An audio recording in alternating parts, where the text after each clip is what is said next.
like this is picking up everything you cut right now. I'm talking to myself. I'm trying to hear myself. You want first and last name shout out? That's crazy. You can say whatever you I know. want. I don't really care. It's like every single day. And then I will do my best. start losing players. It depends.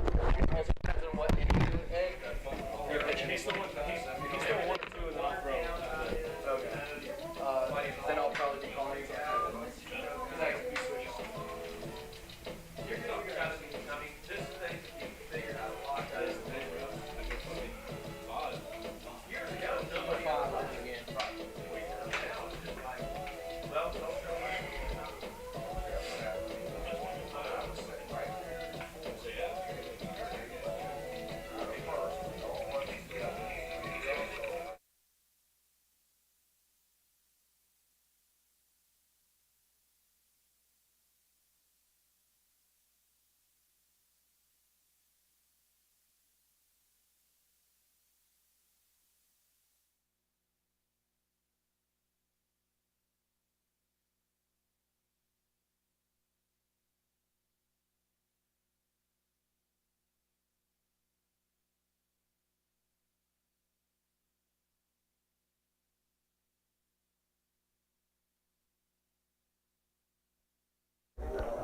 Test, 1, 2, 3, 1, 2, 3, test.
1, 2, 3, 4, 5, 6, 7, 8, 9, 10.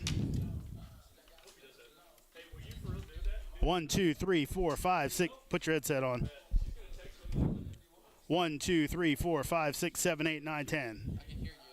But you can't hear yourself? No, I can't hear myself. Well, that's got to be your headset then. Oh well. Let me see real quick.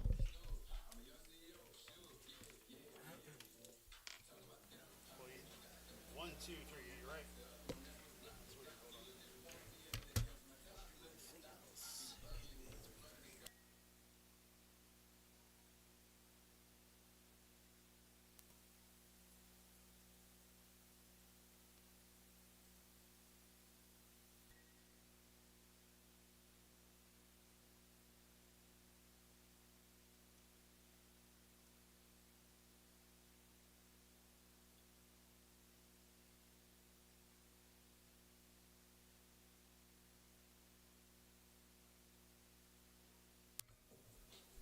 Yourself now.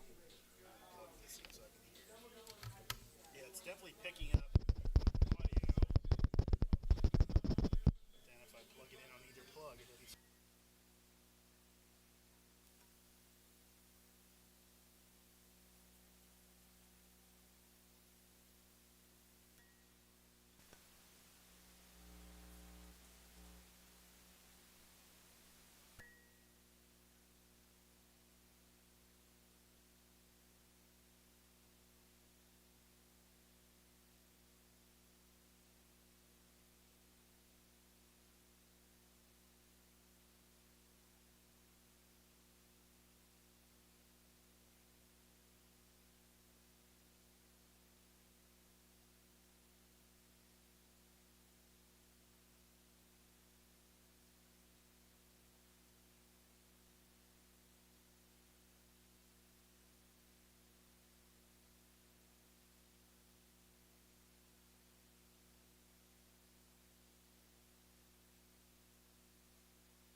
Bauer, remember like you? I moved against you for since you were in high school. We went to Woodgrove, I go to Heritage, and then you go to Marshall. So every time you're out the left, like I'm like every time you're up, I'm like at least I get to root for me. You know? I can't during any time you're up with the rest of my life. But right now, I always like playing here.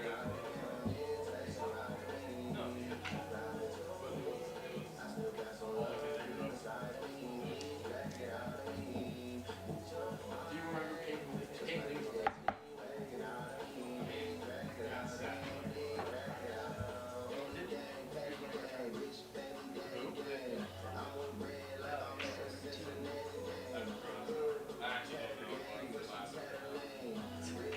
Could be a good game, or at least in terms of importance.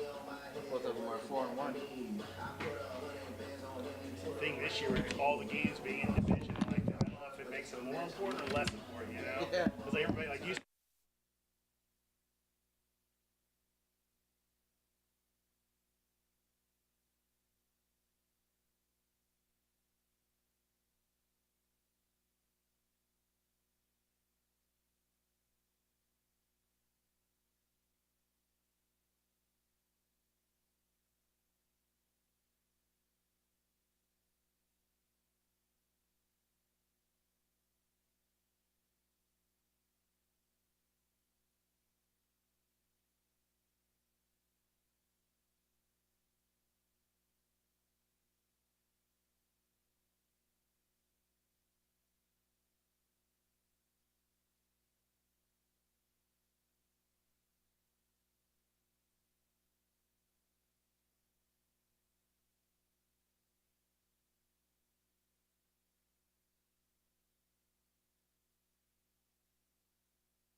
test. I can hear.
we see Shin Inoue warming up his swing.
The outfielders taking off for their sprints, warming their bodies up. There's the first one, just finished his run.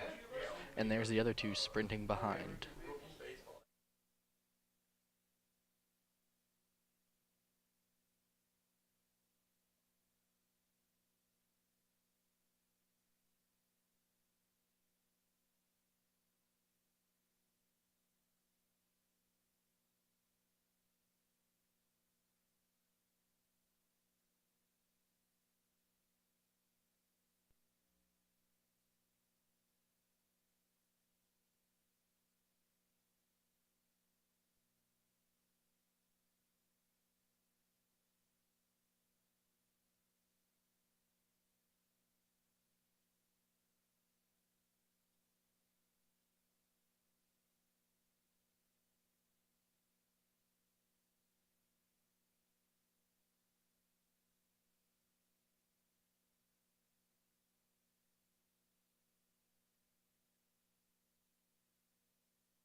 Ridge is over there talking with the coaching intern. Talking with the coaching intern.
batting cleanup from Hello Auburn and welcome to University. Fireman's Your Field. right fielder, As your- number 99, Caleb. Hello and welcome to Fireman's Field as your Purcellville Cannons are playing for first place tonight in the Valley League North as they welcome in the Newmarket Rebels, the only team to beat them on the season.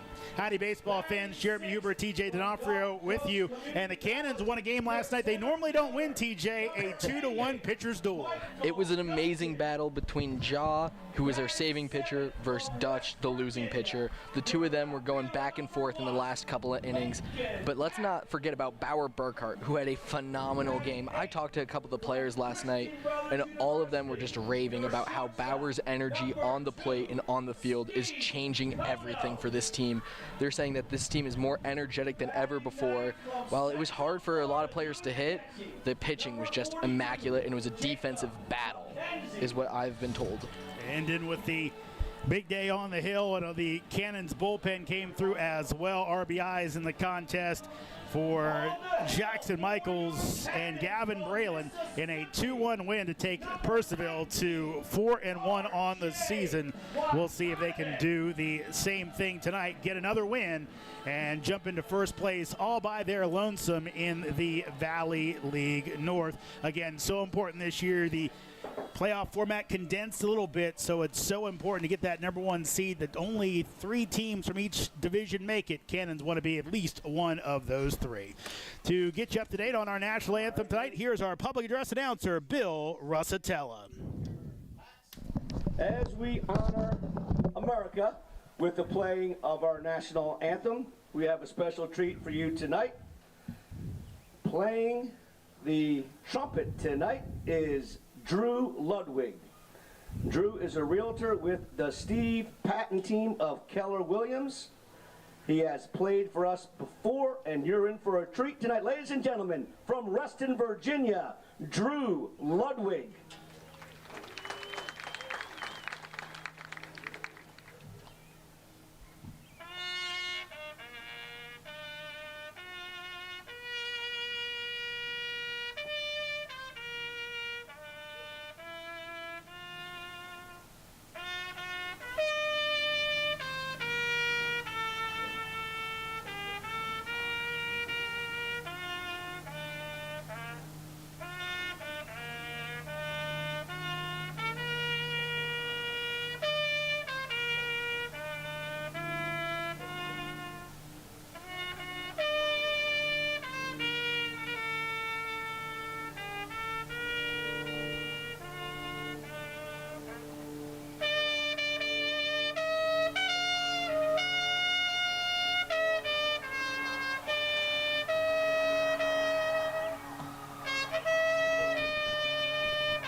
Great national anthem and a great night for baseball as the Rebels and the Cannons will face off. First place in the Valley League North is on the line as the two teams battle with Woodstock just a half game back. With your starting lineups in this one, here's my partner, TJ D'Onofrio. Thank you so much. Starting with the Rebels, batting first, Jonathan Mallow. Next up, Zach Walsh. Batting third, the DH, Jake Henry Williams. Next is Ty Stecco. After that, Chase Albus, Dalton Turner, then Jaden DeLuca, then Connor Lang, then Kevin Hager. And for your Purcellville Cannons, starting in the left field, Lincoln Pack. In the center field, Michael Gupton. Right field, the one and only Caleb Freeman. At third base, we have Jake Slade. Playing shortstop, we have Ski Kono. At second, RJ for call. First, of course, Jackson Michaels. Behind the plate, McKenzie. And being your DH tonight, Shin Inoue. And on the mound, it'll be RJ Watanabe. He's the right-hander out of Tokyo, Japan. Hey, his hat stayed on that throw. As Watanabe, 5'10", 190-pound senior right-hander, well-traveled as of late out of Florida Memorial University. Also spent time at Mississippi College and Coffeyville Community College for Florida Memorial this year. 5 appearances, no starts, 15.63 ERA, 6 1/3 innings pitched, 8 walks, 3 strikeouts, opponents hitting .462 against him. Pitched for the Cannons last summer, and RJ, 7 appearances, no starts, a 4.26 ERA, 6 1/3 innings pitched, 6 walks, 8 strikeouts. Also had short summer stints in the West Coast League in 2023 and 2022. RJ also an advisor for student athletes from Japan, making his first start of the season, first appearance of the season tonight for the Cannons. Here on a Friday night in Purcellville, cannot get much of a better scene. It is a busy, busy day. We got a political rally in the skating rink next to us. We've got the local Little League, Major League Championship to our right, and we've got big-time baseball in the middle. As it'll be Zach Claster at home plate, Dwight Godwin down at third base, and Jim Clayton is at first. Here is the pitch as Jonathan Mallow takes ball 1, your first pitch at 7:03 Eastern Time.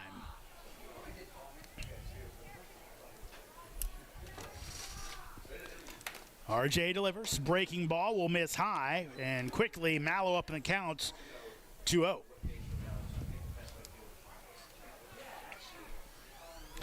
Mallow did not play last night. Here's the 2-0 pitch. He's going to rock that one out to right field, but playable as Freeman makes the catch for out number 1.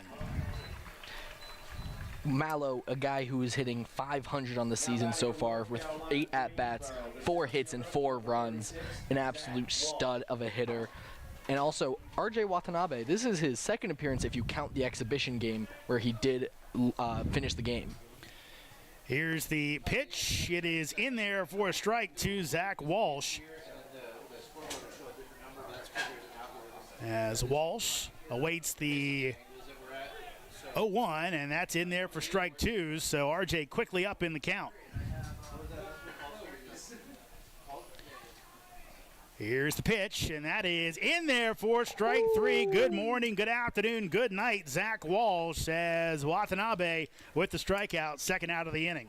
Not a guy who has the most speed on his ball, but a guy who absolutely has full control.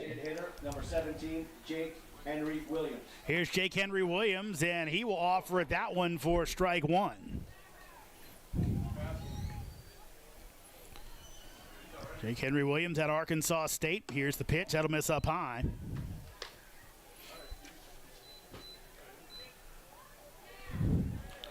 Williams listed as a pitcher. Here's the 1-1. That's low. But in the field tonight.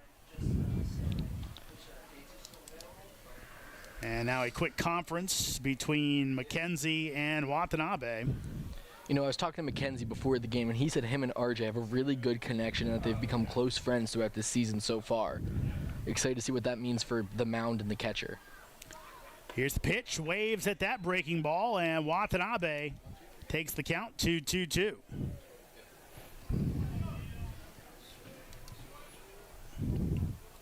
Working quickly, that'll be popped up as Watanabe calls for it, ditches his hat like a catcher, and falls to his backside with a little bit of flair for the third out of the inning. Watanabe retires the Rebels 3 up, 3 down. We head to the bottom of the first. No score here in Purcellville. Valley League Baseball is back, and the Purcellville Cannons would like to thank their sponsors for the 2024 season. Cannons Baseball is brought to you by The Pub, with locations in both Purcellville and Ashburn, and Catoctin Creek Distillery in the heart of downtown Purcellville. Cannons Baseball is also brought to you by Carrington Homes, Fairfax Coin, Ridge Performance, Valley Drilling, Affinity Hair, Caseco, Lowers Risk Group, Lava Technologies, UPP, T-Mobile, Savage Pest Warfare, and Valley Energy. Thanks again to all the fine sponsors of Purcellville Cannons Baseball. And if you'd like to become a sponsor, find out more at PurcellvilleCannons.com. Loudoun County, get ready. Your Purcellville Cannons are hosting the annual Valley League All-Star Game at Fireman's Field. This year's contest is a two-day event with the Home Run Derby on Saturday night, followed by the Valley League All-Star Game on Sunday. Also on the docket, a cornhole tournament, a high school home run derby, and the Valley League Hall of Fame induction. It's the Valley League All-Star Game June 29th and 30th at Fireman's Field. Welcome back in the bottom of the first inning with your lineups. Here's TJ. Thank you so much. Leading off for your Purcellville Cannons, RJ for call.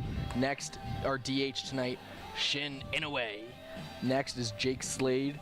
Up after that, Caleb Freeman, a familiar face. Jackson Michaels after that, Michael Gupton, Lincoln Pack, then Ski Kono, and last but not least, of course, Jacob McKenzie. And for the Royals, their fielding is looking like Jaden DeLuca in left field, Zach Walsh at center, Chase Albus at right field, David Turner at first, Jonathan Mallow at second, Kevin Hager at shortstop, Connor Lang at third, and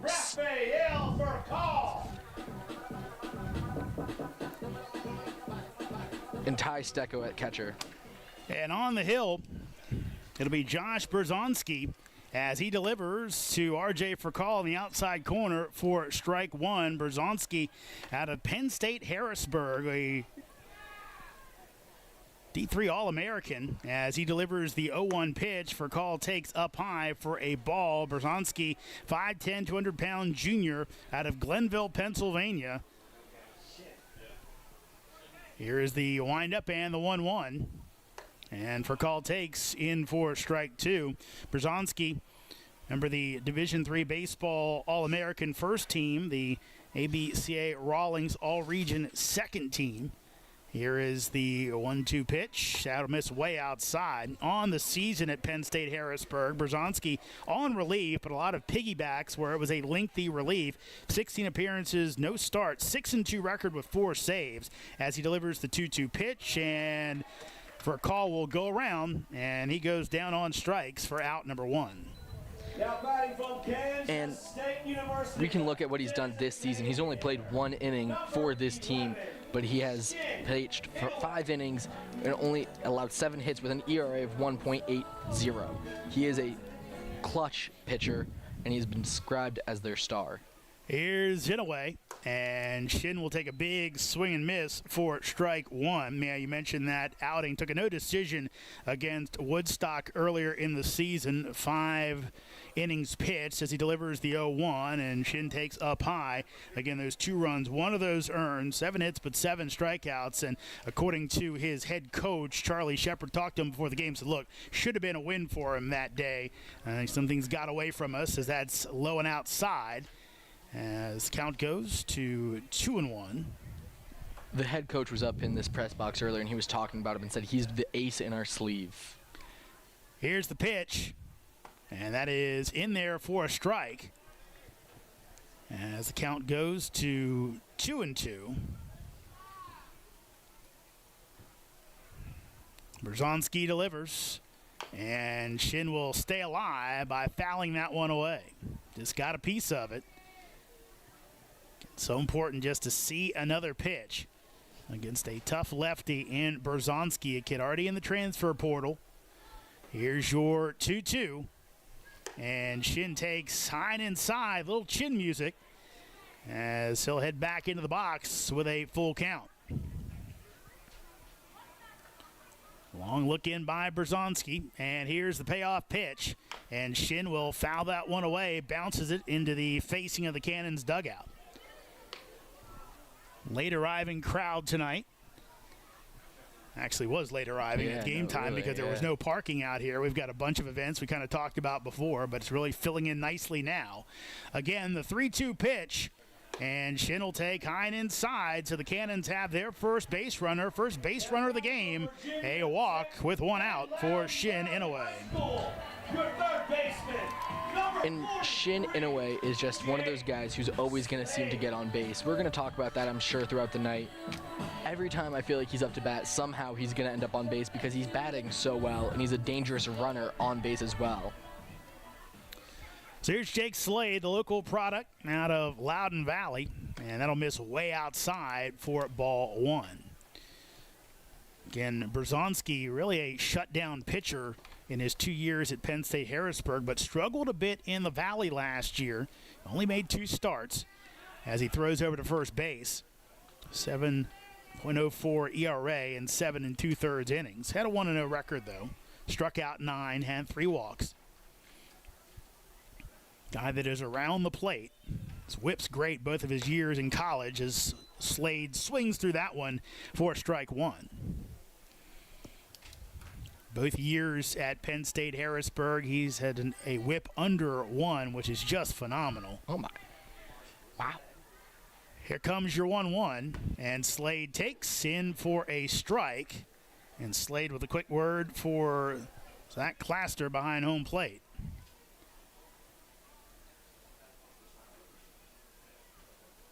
Here's the 1-2. That is in there for strike 3. A generous zone tonight. Guys better be swinging as we saw the second strikeout of the inning for Berzonski. Number 99, Caleb Freeman. Here comes Caleb Freeman. Freeman, the right fielder tonight. Pinch hitting duty last night as Brett Fuller continues to work that lineup through in the first 10 or so games of the season. It's what he's told me before, that normally tries to kind of make his decisions after getting guys looks in those first 10 games. But Freeman, as long as he's going to be here, you'd have to think he'll be part of this thing for the Cannons, as that's in for a strike.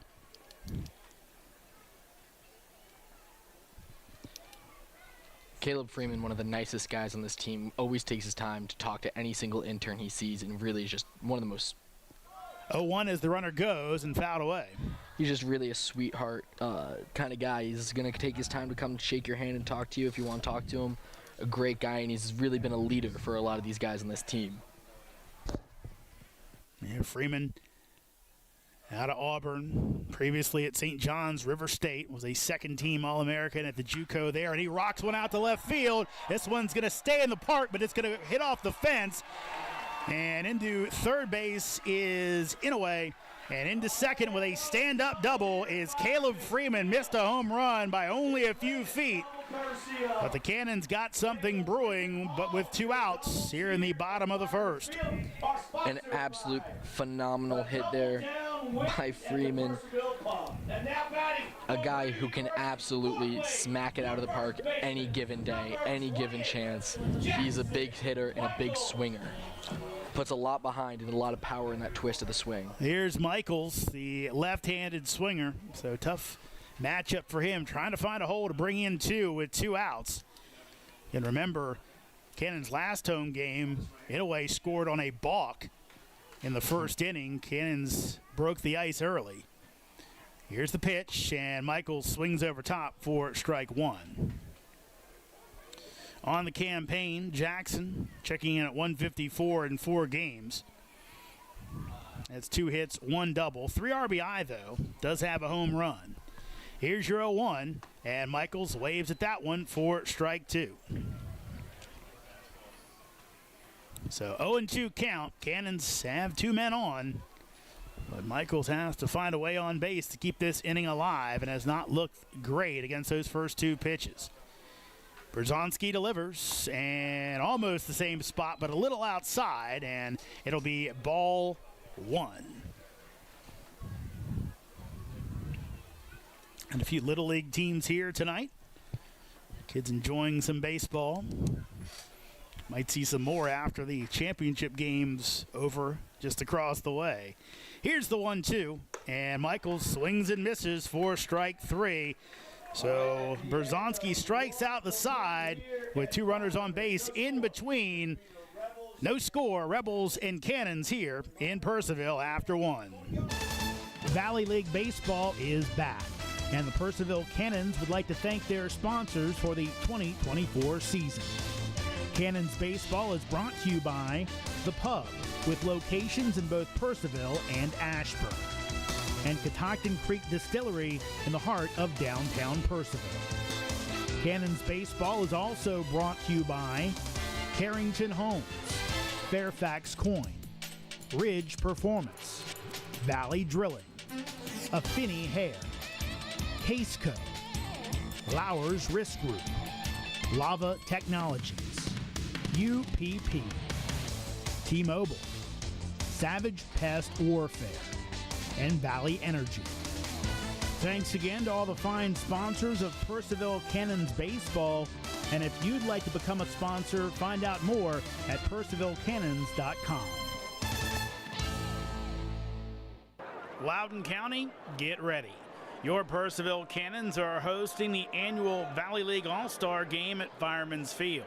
This year's contest is a two-day event with the Home Run Derby on Saturday night, followed by the Valley League All-Star Game on Sunday. Also on the docket, a cornhole tournament, a high school home run derby, and the Valley League Hall of Fame induction. It's the Valley League All-Star Game June 29th and 30th at Fireman's Field. Top of the second inning, no score between the Rebels and the Cannons. Newmarket hanging Purcellville's only loss of the season on them earlier in the campaign. If our memory serves, it wasn't particularly close that night. No, it was. I believe it was 2-1, I thought, that night. Okay.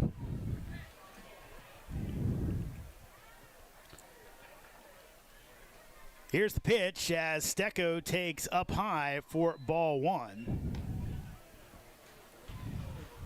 Rebels won it on June 1st, 7-4, as that's going to miss up high for ball two. So, not a bad blowout. No.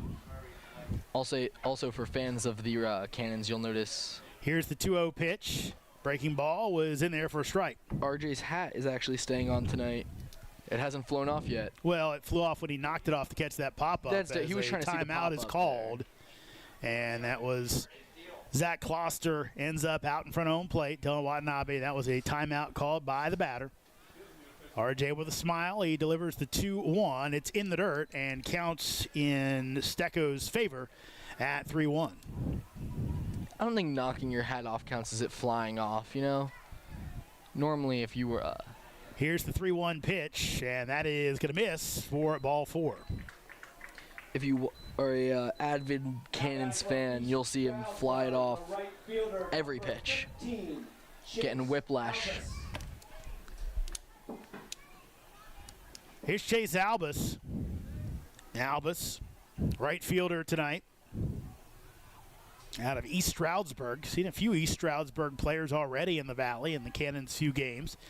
Here's the pitch that's going to miss up high for a ball. And after being dialed in the first inning, RJ having some issues finding the zone here in the second. Checks the runner. Stecco with a healthy lead at first as he bluffs, and that pitch is in there for a strike. RJ trying to put a little more heat on it, it seems, than in his control, which is different than what we were talking about just in this first inning. Here's your 1-1. That'll be fouled away. And looks like Albus caught his own foot, so he'll walk it off. So he tries to get himself feeling good. He was 0 for 5 last night against Woodstock. Did score a run and did strike out. Hit .342 for East Stroudsburg in the 2024 season after a pretty pedestrian season the year before, as that's fouled straight back. Count stays at 1-2. He had 54 games and 49 starts, Albus did, for East Stroudsburg this past season. In 2023, only played in 9 games. 2 starts, hit .091, so kind of made a bit of a quantum leap forward. Here's the 1-2, as that's going to be hit, and under the glove of Michaels. Should have been stopped, and instead it's going to be runners at first and third for the Rebels, as Michaels had a ball really that was not going that hard, not hardly struck, and ends up getting through, and now the Cannons, instead of maybe having at least one out and a runner at second, now it's the Rebels with runners up in the corners, nobody out, and at the plate, it's Dalton Turner.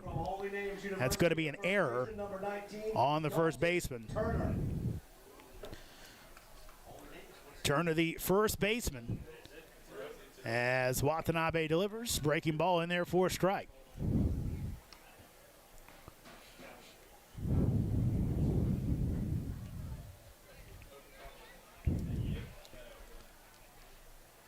Here's your 0-1. Runner bluffs. It's hit down to third base. Runner comes home. They'll go for two, and they turn it. So the Cannons give up a run, but they get two outs on a nice double play. Turn third to second to first. But the Rebels break on top 1-0 with two out here in the second inning.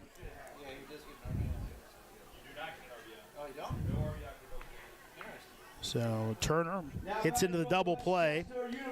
5-4 to 3. Albus retired at second base as that pitch is in there for ball one. Stecco comes in from third.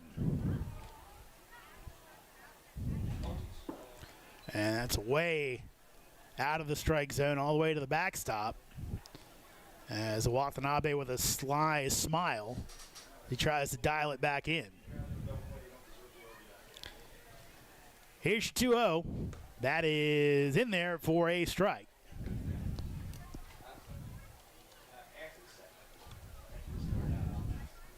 Two 2-1. That breaking ball is going to miss. And count goes to 3-1 as Connor Lang on deck. Here's the pitch. That's going to be hit down and foul to third base as Slade ends up snagging it. Didn't have to make the Brooks Robinson, Manny Machado, name your third baseman type throw. Payoff pitch, 3-2 with two outs. Here it is. That is low. And second walk of the inning as DeLuca heads down to first base. Now batting from Concordia University, the third baseman, number 14, Connor Lang. Here's Connor Lang as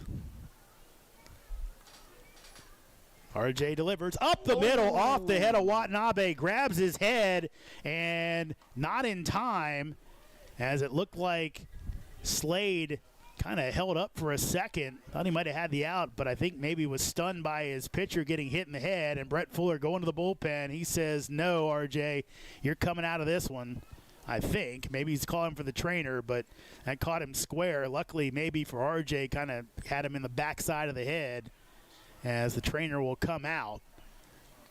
And in some ways, extremely lucky play for RJ, and it will be Brett Fuller going to the bullpen. Watanabe is going to leave. I think RJ trying to talk his way into staying, but Cannons will go to the pen. We'll tell you about the new pitcher in just a moment. And looks like a dodging of a bullet there for RJ Watanabe. Could have been a real disaster here, but it looks like the pitcher may have a head injury, but it is not as bad as it could have been. We'll pause here in Purcellville as we let you know who the pitcher is after this quick break. Valley League Baseball is back, and the Purcellville Cannons would like to thank their sponsors for the 2024 season. Cannons Baseball is brought to you by The Pub, with locations in both Purcellville and Ashburn, and Catoctin Creek Distillery in the heart of downtown Purcellville. Cannons Baseball is also brought to you by Carrington Homes, Fairfax Coin, Ridge Performance, Valley Drilling, Affinity Hair, Caseco, Lowers Risk Group, Lava Technologies, UPP, T-Mobile, Savage Pest Warfare, and Valley Energy. Thanks again to all the fine sponsors of Purcellville Cannons Baseball. And if you'd like to become a sponsor, find out more at PurcellvilleCannons.com. Loudoun County, get ready.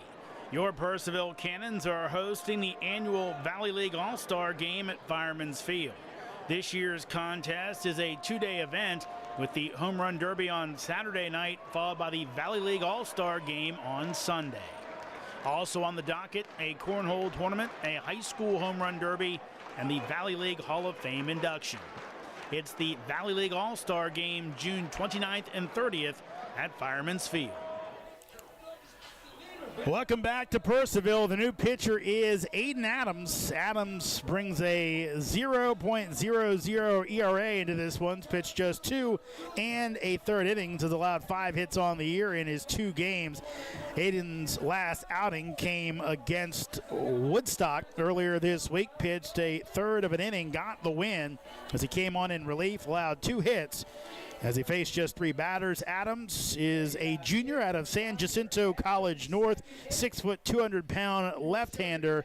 As Adams comes into a spot here, not as bad as it could be, TJ, as there are 2 outs, but there are also 2 men on base. And I think he's feeling pretty lucky that it's just first and second and he doesn't at least have a man on third. But let's talk about Kevin Hager here, a guy come from Cornell. Obviously a very smart kid. From Cornell University, the shortstop number 8. Yeah, Hager out of Cornell, out of the Ivy. We'll see if Aiden Adams able to outsmart him here. Here's the pitch, and that's going to be hit out to right field. Should be playable for Freeman, and he makes the catch for the 3rd out of the inning. Rebels strand 2, they score 1, and quite literally knockout starting pitcher for the Cannons, R.J. Watanabe, as he's hit in the head. Looks like R.J. is okay. We'll get an update as much as we can. But right now, as we head to the bottom of the 2nd, it's the Rebels 1, Cannons nothing. Valley League Baseball is back, and the Purcellville Cannons would like to thank their sponsors for the 2024 season. Cannons Baseball is brought to you by The Pub, with locations in both Purcellville and Ashburn, and Catoctin Creek Distillery in the heart of downtown Purcellville. Cannons Baseball is also brought to you by Harrington Homes, Fairfax Coin, Ridge Performance, Valley Drilling, Affinity Hair, Caseco, Lowers Risk Group, Lava Technologies, UPP, T-Mobile, Savage Pest Warfare, and Valley Energy. Thanks again to all the fine sponsors of Purcellville Cannons Baseball. And if you'd like to become a sponsor, find out more at PurcellvilleCannons.com. Loudoun County, get ready. Your Purcellville Cannons are hosting the annual Valley League All-Star Game at Fireman's Field. This year's contest is a 2-day event with the Home Run Derby on Saturday night, followed by the Valley League All-Star Game on Sunday. Also on the docket, a cornhole tournament, a high school home run derby, and the Valley League Hall of Fame induction. It's the Valley League All-Star Game, June 29th and 30th at Fireman's Field. Welcome back as the Cannons will send Gupton, Pack, and Kono 6, 7, 8 to the hill here in the bottom of the 2nd inning as Berzonski, the lefty, delivers, and Gupton swings and misses for strike 1. Community College, number 88, Michael Gupton. Gupton out of Gulf Coast Community College.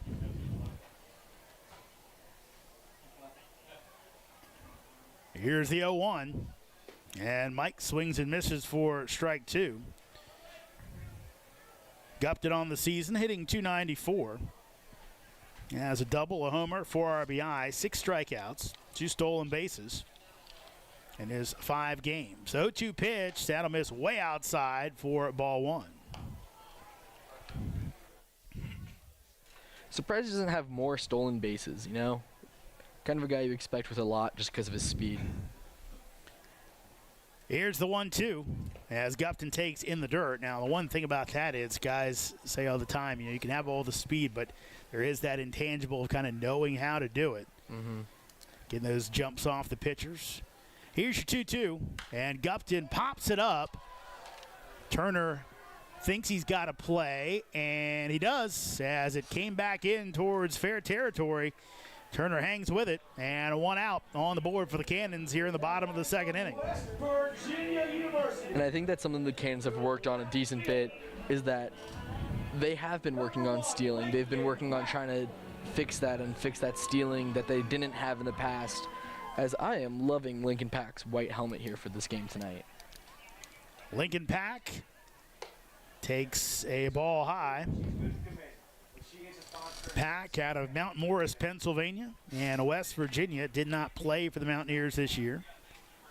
Part of the team. 1-0 pitch as Lincoln fouls it away. Pack had a double last night against Winchester. Should say yesterday afternoon, as the Royals play all their games at 5 o'clock due to the construction on the light poles at their field. Here's the 1-1. That's in there for strike 2.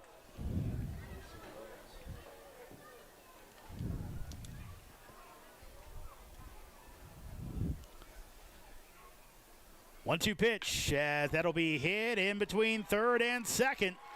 So the Cannons have a base runner on for a second straight inning as it goes in between Hager and Lang. And with one out, Lincoln Pack at first base. Christian Brothers University, your shortstop, number 2, Ski Kono. Here's Ski Kono. You got to be feeling good if he's up to bat here, batting .300 on the season so far. Kono always a threat to lay down a bunt as well. We've seen him do it a few times, does it here, and that one's going to be foul as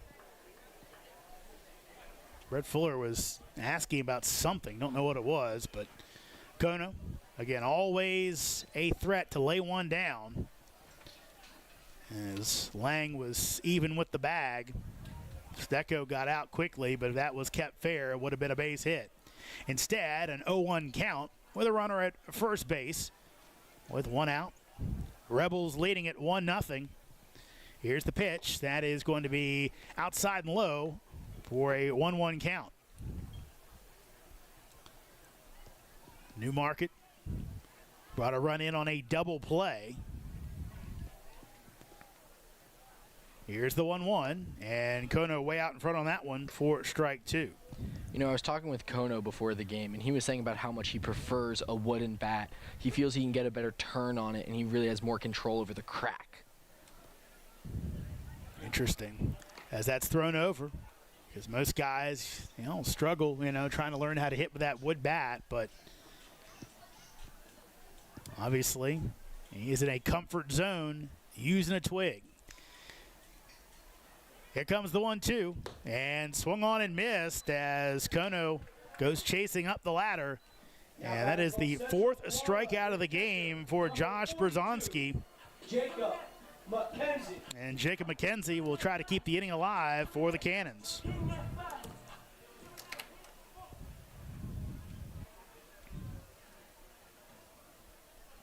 Here's the pitch, and that's going to be hit to shortstop. It's snagged, but falls underneath of Hager, keeps it in the infield, so the runners stay at first and second, but another hit for the Cannons, their 3rd of the game, and it turns the lineup over to the top and RJ for call. It's either seeming to be a strikeout or a hit. That's what we're saying tonight. Another thing, Jacob McKenzie out of Central Florida College. Here's the pitch as Furcall swings and misses for strike 1. Just a guy who's so excited to go to this new college after redshirting his freshman year. Has been talking about it the entire week. College of Central Florida won the JUCO National Championship last year. Here's the 0-1, and Furcall takes high for ball 1. Really good school. Couple Cannons from down there. So hopefully a spot where he can see some good time and get what he wants to do, as the 1-1 breaking ball is in there for a strike, and Furcall quickly down at 1-2. RJ came in hitting 167 on the year. 1 extra base hit, a double, and 2 RBIs as well. Furcall with 6 strikeouts on the campaign before his strikeout today. 1-2 pitch, and Furcall will hit it in between third and short. Coming around is Pack, and the throw home will be just cursory from DeLuca as RJ Furcall comes through with the 2-out RBI single. We're tied up in Purcellville. It's Newmarket 1, Purcellville 1. State University. Designated A great hit from RJ Furcall. You know, he's been struggling like we've talked about, but a just absolute phenomenal crack at the bat. He's only a senior in high school. He's about to go to college. He's got time to learn, and if he's learning here and he learns to hit like that, he's going to be a big success in college. Yeah, good approach there by RJ. Just cut the swing down and find a hole and tie the game up. Runners at first and second as Inouye takes for strike one. He nods his head in agreement. Shin headed to Kansas State in the fall.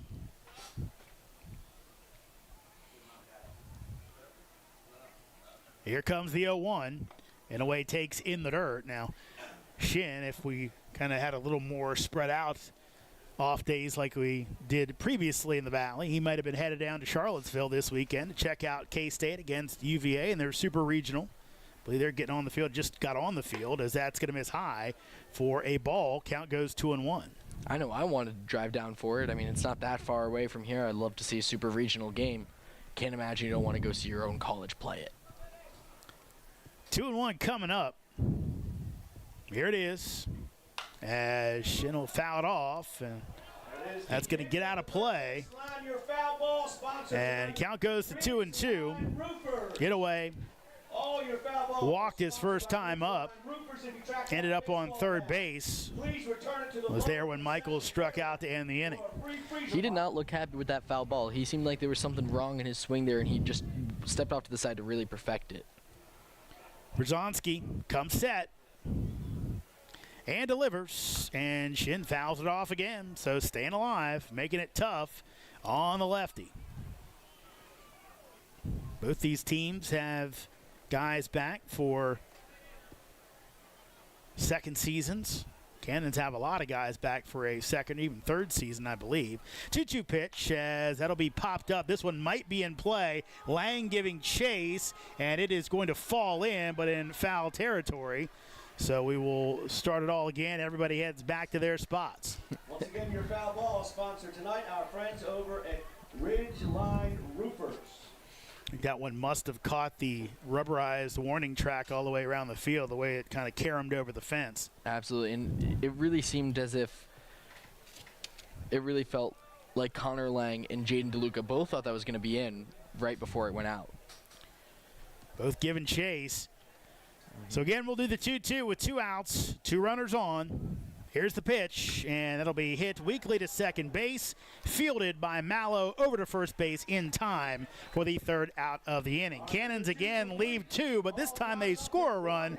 After 2 complete, it's Newmarket 1, Purcellville 1. Valley League Baseball is back, and the Purcellville Cannons would like to thank their sponsors for the 2024 season. Cannons Baseball is brought to you by The Pub, with locations in both Purcellville and Ashburn, and Catoctin Creek Distillery in the heart of downtown Purcellville. Cannons Baseball is also brought to you by Carrington Homes, Fairfax Coin, Ridge Performance, Valley Drilling, Affinity Hair, Caseco, Lowers Risk Group, Lava Technologies, UPP, T-Mobile, Savage Pest Warfare, and Valley Energy. Thanks again to all the fine sponsors of Purcellville Cannons Baseball. And if you'd like to become a sponsor, find out more at purcellvillecannons.com. Loudoun County, get ready. Your Purcellville Cannons are hosting the annual Valley League All-Star Game at Fireman's Field. This year's contest is a 2-day event with the Home Run Derby on Saturday night, followed by the Valley League All-Star Game on Sunday. Also on the docket, a cornhole tournament, a high school home run derby, and the Valley League Hall of Fame induction. It's the Valley League All-Star Game June 29th and 30th at Fireman's Field. Welcome back to Fireman's, as it's 1-1, Cannons and the Rebels, and to give you your next 2 innings of play-by-play is my partner, TJ D'Onofrio. Thank you so much. Up first to bat for the Rebels is Jonathan Mallow. After that, Zach Walsh and Jake Henry Williams are your slated batters.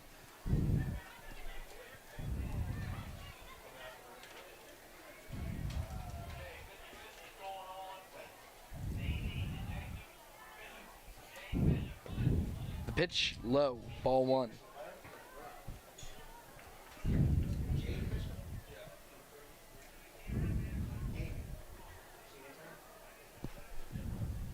Here's the pitch.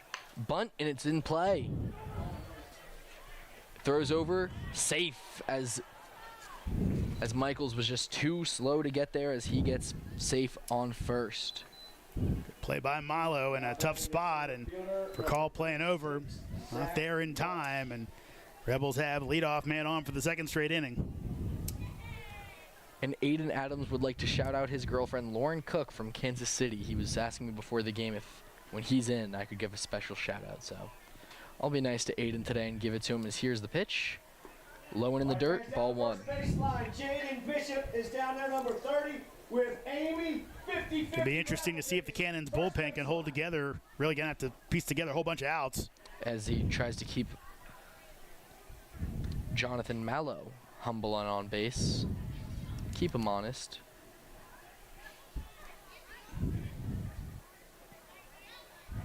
Back to first, Jonathan Mallow safe again.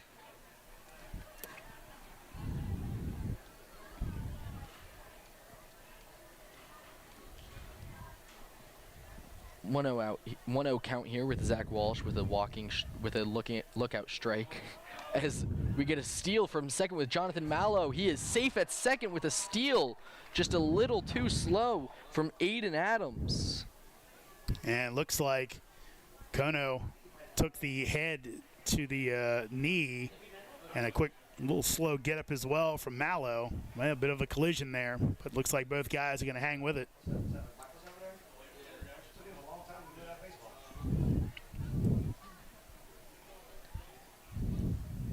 1-0 count. Here's the pitch. Outside, ball 2.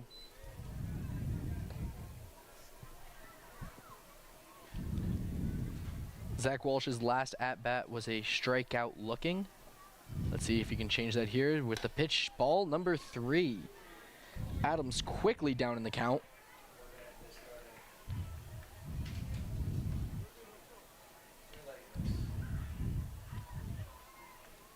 Here's the pitch. Strike 1.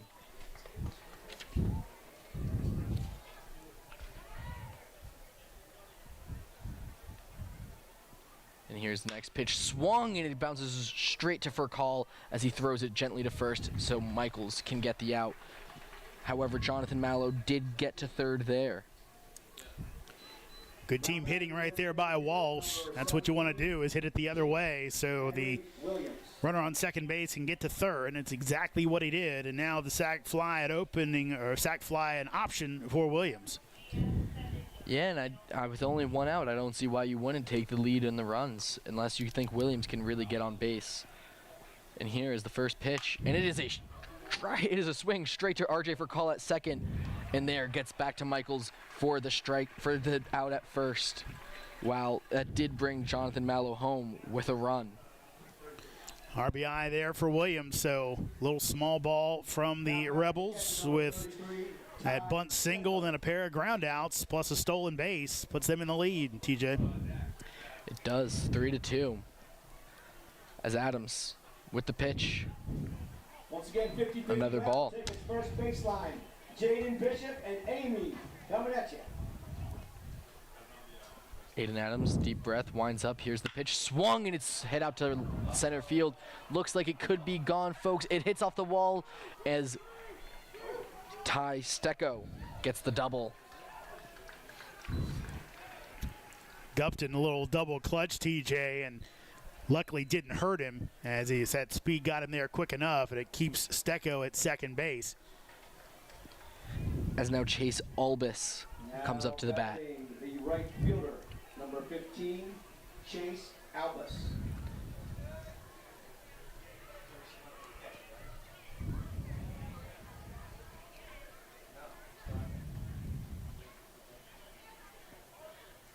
And here's the pitch. Outside and low. Ball number 1.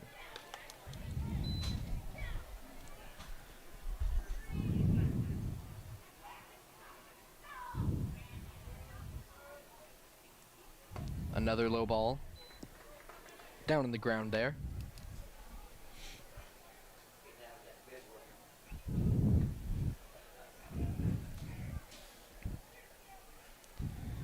Here's the pitch. Strike one, 2-1 count. That cluster. Got a big strike zone tonight. Everyone's got to be ready for it. And here's the pitch. It's cracked, and it's looking like it's a fly ball out into the left field. No one is there. Pack throwing for home, trying to stop the man. Picked off, and oh! If only McKenzie could have caught that, he could have been safe. Unfortunately, Slade decided to pick off the ball instead of letting it fly all the way to McKenzie, so that means another run for the Rebels. That brings Ty Stecco home, and it gives Chase Albus an RBI, and he only got to first. Now batting the first baseman, number 19, Dalton Turner. Dalton Turner up next to bat. Last time was the double play that put the Rebels inning away. As here comes the first pitch, trying to pick off first, and it goes flying outside. It looks like RJ Furcall is going to clean it up.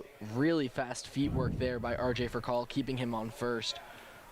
TJ, that's the interesting spot about Fireman's Field here is Dwight Godwin will throw that one out of play as it clanged off the middle fencing, but there's that high wall that those balls come off hard. You can try and pick a guy off, throw it away. If you take off running, sometimes it bounces right back to a guy. He throws you out at second base.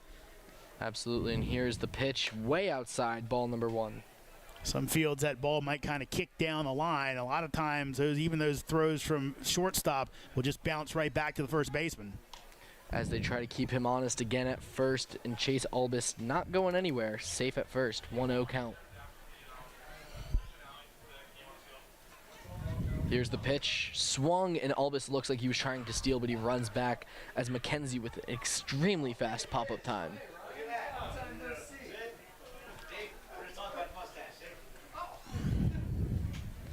Trying to keep him honest again. Just playing a game of cat and mouse over there at first base with Chase Albus. 1-1 count here, 2 outs still.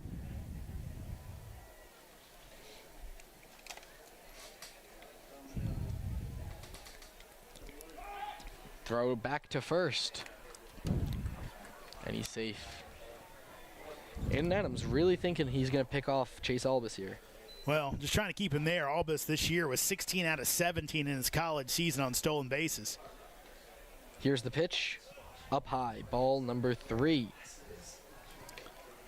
And unlike the pros, you don't have that limit on how many times you can throw over. So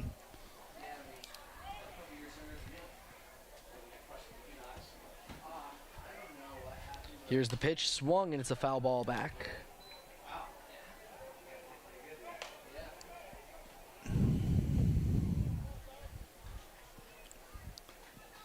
Cannons do have some arms up in the pen.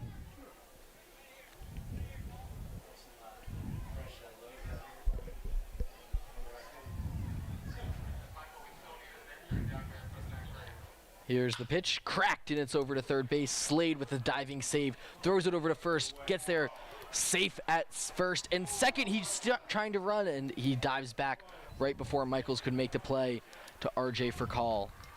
That means they have a man on first and second now, folks. Gonna be an infield hit, and Slade playing deep, unable to throw out Turner at first base, and now Brett Fuller is going to go to the pen, it looks like, as he tries to piece this one together after losing his starter in the first inning. Once again, it takes all of our amazing sponsors. Let's see, we do have someone coming out. We will be right back after this short break to tell you more about the Cannons' new pitcher. Valley League Baseball is back, and the Purcellville Cannons would like to thank their sponsors for the 2024 season. Cannons Baseball is brought to you by The Pub, with locations in both Purcellville and Ashburn, and Catoctin Creek Distillery in the heart of downtown Purcellville. Cannons Baseball is also brought to you by Carrington Homes, Fairfax Coin, Ridge Performance, Valley Drilling, Affinity Hair, Caseco, Lowers Risk Group, Lava Technologies, UPP, T-Mobile, Savage Pest Warfare, and Valley Energy. Thanks again to all the fine sponsors of Purcellville Cannons Baseball. And if you'd like to become a sponsor, find out more at purcellvillecannons.com. Loudoun County, get ready. Your Purcellville Cannons are hosting the annual Valley League All-Star Game at Fireman's Field. This year's contest is a two-day event with the Home Run Derby on Saturday night, followed by the Valley League All-Star Game on Sunday. Also on the docket, a cornhole tournament, a high school home run derby, and the Valley League Hall of Fame induction. It's the Valley League All-Star Game June 29th and 30th at Fireman's Field. Welcome back to Fireman's Field, home of your Purcellville Cannons. Folks, the Cannons needed a new pitcher today, and that's going to be Caden Erder, just from your hometown, Aldie, Virginia. Went to John Champ High School, and he is now going to the exact same school, ironically, as Josh, the starting pitcher for the Royals, Penn State Harrisburg. He had a phenomenal season with 13 appearances, 20 innings played, with an ERA of just 3.60. He allowed 16 hits, 8 runs, but had 18 strikeouts. Let's see if he can end this inning for your Cannons. 0-0 count, man on first and second.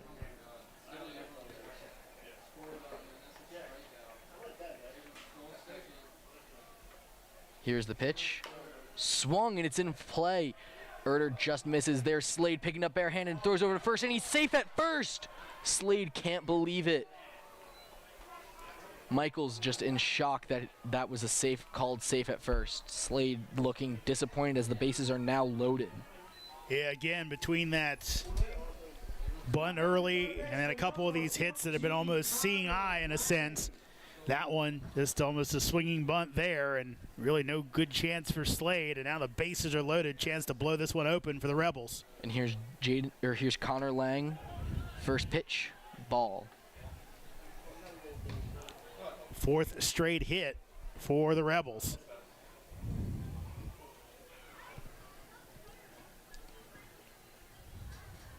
Here's the pitch, swung, strike number 1.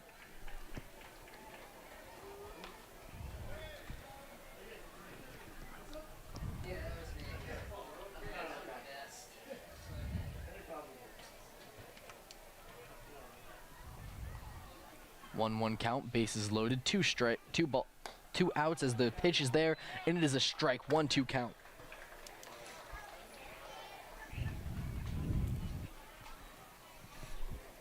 Caden just wanting to get out of this inning alive without letting up any runs. This is his debut for the Cannons. And here's the pitch, swung, and it's a foul ball back. There goes kids down the first pitch. Yeah, just an absolutely huge spot here if he can get out of it.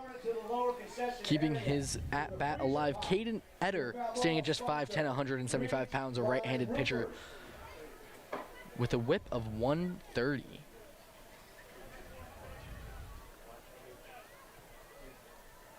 One-two count. Here's the payoff pitch. Let's see. It's a ball inside, turning almost a hit by pitch.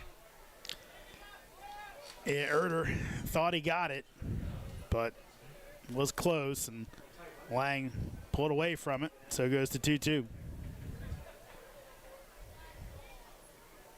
And here's the pitch, swung, and it's a crack at the bat. He's going to the outfield. There's Freeman picking it up, throwing all the way home. As there is the runner who came in, Chase Albus, putting everyone back, and bases are loaded. Fifth straight hit of the inning for Newmarket. Ladies and gentlemen, number 33. Not all of them have been hard, but they've all been effective. How did he land that sexy woman in the front row is what I want to know.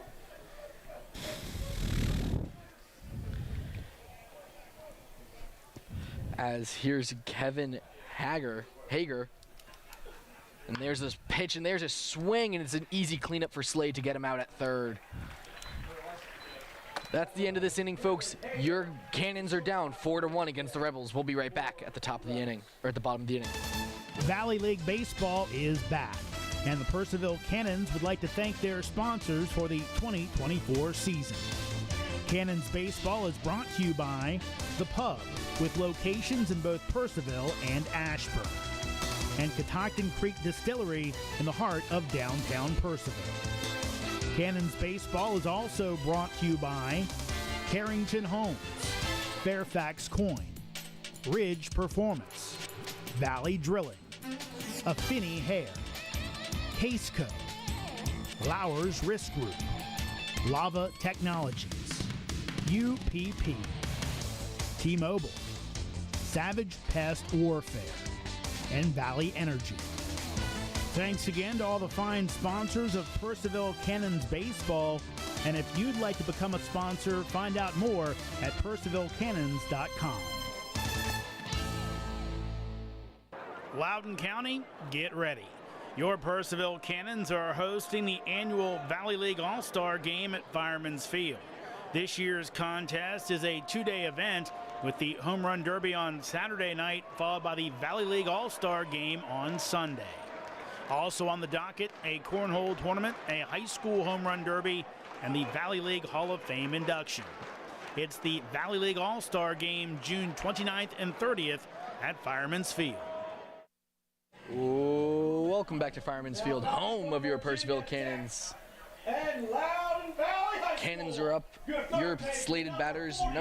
Is first up Slade, then Freeman, then Michaels. Let's see if Jake Slade can make anything after a hard top of the inning for your Cannons. Here's the first pitch. Strike one. Guess the good thing, TJ, is it was only 3 runs with a 4-run game, and we know that Berzonski probably only goes about 5 or 6, considering the way he was used in college. As here's the next pitch. Checked swing, ball number 1, 1-1. So you really can kind of claw your way back into this one a run at a time. You don't need that big inning. Absolutely, as here comes the 1-1 pitch. Here it is, swung, and it's a miss. And it really could have been a lot worse if you look at the bases were loaded twice there. It really could have gotten bad for the Cannons, managing to stay alive there. As it's a 1-2 count. Berzonski with the pitch way outside, 2-2. Again, we mentioned it before, D3, but D3 All-American and likely headed to a Division I school and maybe a Power 5 school. As here's the pitch, swung, and it looks like it's going to be a fly ball behind, as Slade will keep his at bat alive. I guess we can still call it Power 5 until the baseball tournament's over, right? Yeah, I think so. Once the Pac-10 officially, or are they Pac-10 teams left at this point? Pac-12. I feel like it's like more like Pac-8 now. It's like just slowly diminishing, and just no one is staying in their divisions, and just making it so confusing to follow college ball, which is unfortunate because I love the NCAA ball. As 2-2, here's the pitch, way low, hits the ground beforehand. Full count.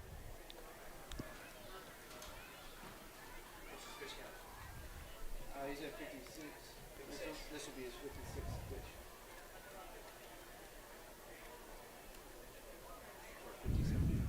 Here's the pitch, tipped off the bat. Slade keeping his at-bat alive with a 3-2 count.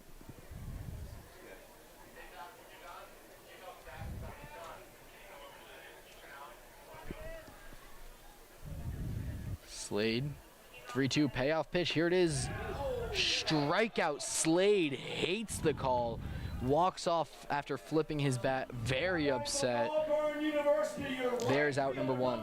It's interesting, TJ. I talked to Charlie Shepard before, and we were kind of talking and said, guys complain about the strike zone. It's like, the strike zone. It is the strike zone. If guys throw the ball over the plate, they're going to get calls normally, and you got to kind of have that same idea as a hitter. This is what is being called. You got to react to it. Absolutely, as Caleb Freeman, who is one of the star players here for the Cannons, takes this first hit, and it's going to be a foul ball. Last at bat, he had a huge double for the Cannons, putting it deep into left field.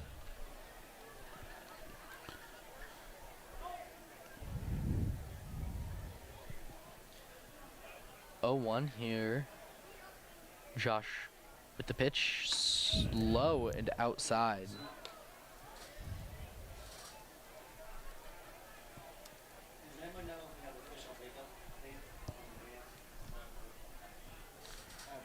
Here's the 1-1 pitch, way outside again. So, TJ, I just looked it up. Oregon State, Oregon, still alive in the NCAA baseball tournament. All right. They didn't start their regionals. They don't start till tomorrow. Oh, okay, that's why they're still alive. As the 2-1 pitch is here. A strike, a generous strike zone for sure. So that means at least 2 games guaranteed to take them to Sunday. Also, the NCAA Track and Field Championship's still going on. 2-2 pitch, here it is. Freeman with a huge swing, trying to get it out, but it looks like it's going to be an easy cleanup in the outfield for Zach Walsh. Hit it to one of the deeper parts, if not the deepest part of the outfield. Also, an update on RJ Watanabe. He's being monitored for a concussion. He's going to stay for the rest of the game because he wants to support his team, so it's looking positive, and we will give you any updates we have. We obviously hope the best for RJ, as he is one of the fan favorites and one of the favorites just within the organization. As here's the first pitch, and it is high and inside, ball number 1. That's good. They haven't taken him straight to a hospital. No fractures in the skull. We've seen too many of those over the years. Absolutely, we have as the next pitch lines up, and it's a foul ball behind. And RJ, you know, kind of the connection into Japan with a lot of these players, and just one of the sweetest guys you'll ever meet. Came up and met all the interns, shook everyone's hand, and wanted to know everyone's name. Just what a sweet guy. Didn't have to do that. He's very respectful. Anytime he sees us, he knows all of our names now, and he always wants us to give everybody a hug, a handshake, something.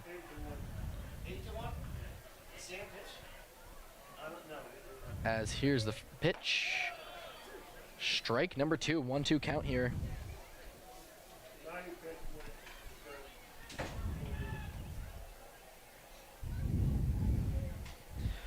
One, two. Oh, and it looks like it's a swing. They're asking the third base ump, Dwight Godwin, and then he is saying that he is safe. That is ball number 2. 3-man crew. You actually get a pretty good look down there. You absolutely do. As here's the 2-2 count with the pitch, swing, foul ball again. Dwight Godwin, a regular here, very familiar with Fireman's Field, along with Jim Clayton. As 2-2 pitch, here it is, swing, and it's a fly ball. Looks like it's going to be an easy cleanup for David Turner, and that is the end of this inning, folks. We will be back to bring you the top of the 4th. Valley League Baseball is back, and the Purcellville Cannons would like to thank their sponsors for the 2024 season. Cannons Baseball is brought to you by The Pub, with locations in both Purcellville and Ashburn, and Catoctin Creek Distillery in the heart of downtown Purcellville. Cannons Baseball is also brought to you by Carrington Homes, Fairfax Coin, Ridge Performance, Valley Drilling, Affinity Hair, Caseco, Lowers Risk Group, Lava Technologies, UPP, T-Mobile, Savage Pest Warfare, and Valley Energy. Thanks again to all the fine sponsors of Purcellville Cannons Baseball, and if you'd like to become a sponsor, find out more at purcellvillecannons.com.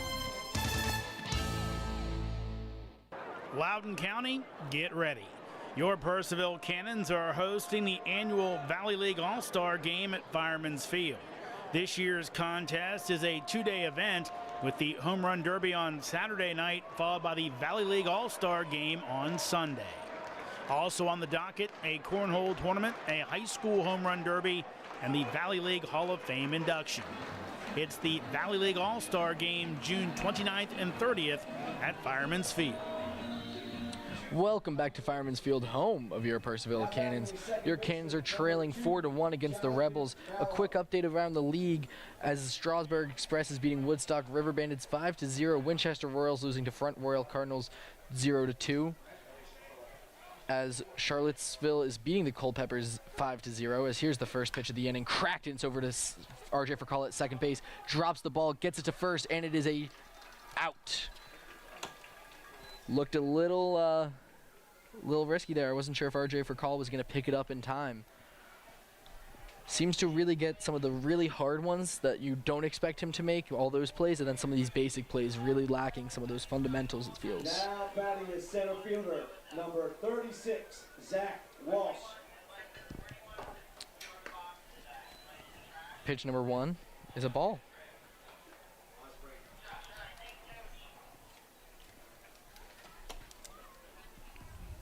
Here's the next pitch from Caden. Outside, calling it a ball, number 2. Some groans in the crowd because they feel that was a strike for other pitchers or for other batters. Zach Walsh takes it up high, 3-0 count.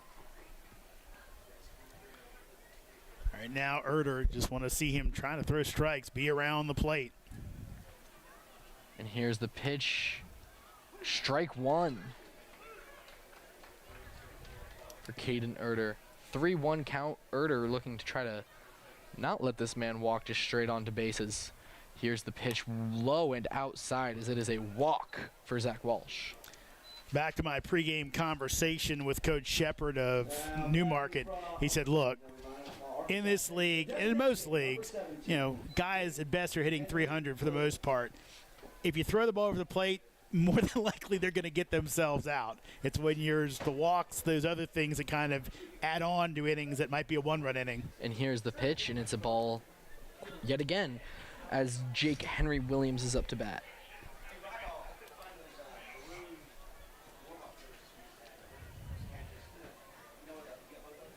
Here's the pitch, low, ball 2. Henry Williams with an RBI single last inning. 2-0 count, man on first. Here's the pitch as he's stealing to second. He throws and it's just short. Falls and it goes out to the outfield. Michael Gupton sweeps it up, throws it over to third. Jake Slade with a quick catch, stealing 2 bases there. Had the stolen base in the air, likely on the throw. But, yeah, that's not a great throw by McKenzie, but that ball's got to be knocked down at least. 2 guys got through, and now a runner at third base and a chance to bring in the run in with a sacrifice fly. Not what you want to see from McKenzie and not what you wanted to see from your shortstop, as there's the pitch and a swing. Michael Gupton really making a great play there, running inside as fast as he could.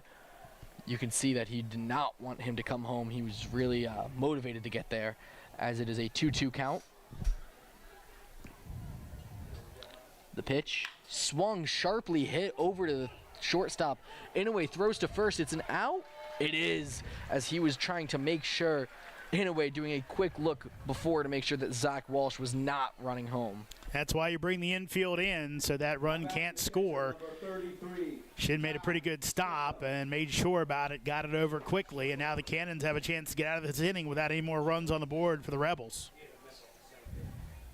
And now a sacrificial fly ball doesn't work, as there's the first pitch way low and outside. Yeah, that sacrifice fly, again, was part of it, but now, again, you can't get it. You got to get a hit, and we'll see if Stecco can do it. Stecco's last at-bat was a deep double, and he ran another double in. And then there's the pitch way outside again. What I mean by double in is he had another, it was another hit by one of his teammates, and he got from second base all the way to home, bringing in a run. As here's the 2-0 pitch, 3-0. Man still on third.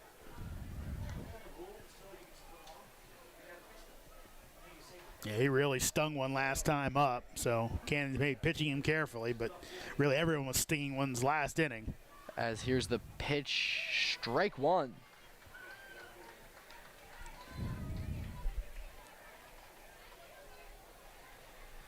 Aiden Adams struggled a little bit today in that inning, as here's the pitch, and it's a fly ball looking like it might stay in. Michaels knocks over a camerawoman to catch the ball, and he does. Angie gets up, dusts the dust off of her, and that is 3 outs, folks. We'll be back for the bottom of this inning. Valley League Baseball is back, and the Purcellville Cannons would like to thank their sponsors for the 2024 season. Cannons Baseball is brought to you by The Pub, with locations in both Purcellville and Ashburn. and Catoctin Creek Distillery in the heart of downtown Purcellville. Cannons Baseball is also brought to you by Carrington Homes, Fairfax Coin, Ridge Performance, Valley Drilling, Affinity Hair, Caseco, Lowers Risk Group, Lava Technologies, UPP, T-Mobile, Savage Pest Warfare, and Valley Energy. Thanks again to all the fine sponsors of Purcellville Cannons Baseball. And if you'd like to become a sponsor, find out more at purcellvillecannons.com. Loudoun County, get ready. Your Purcellville Cannons are hosting the annual Valley League All-Star Game at Fireman's Field. This year's contest is a two-day event with the Home Run Derby on Saturday night, followed by the Valley League All-Star Game on Sunday. Also on the docket, a cornhole tournament, a high school home run derby, and the Valley League Hall of Fame induction. It's the Valley League All-Star Game, June 29th and 30th at Fireman's Field. Welcome back to Fireman's Field, folks, where your Purcellville Cannons are trailing 4-1. Slated up to bat for your Cannons, Michael Gupton, Lincoln Pack, and Ski Kono. Josh Berzonski, still the pitcher for the Royals. Yeah, again, we kind of talked about it with his time at college. He kind of was this, he did pitch in relief in key situations, but also had a lot of piggybacks where the starter would go 5, he'd go 4 and finish the game off. So he's probably a 4 to 5 inning, maybe a 6 inning guy. We'll see how fast he can get through the Cannons lineup. And let's see what Michael Gupton can do here at bat. His last 2 at-bats were a strikeout swinging and a fly ball over to the shortstop, as here's the first pitch. Swung, and it's another fly ball. Foul ball. Straight on behind the press box, another foul ball sponsored by Ridgeline Roofers. Newmarket Rebels have been making a case for themselves as the best team in this division. Cannons trying to fight back, as here's the next pitch. Swung, and it's missed.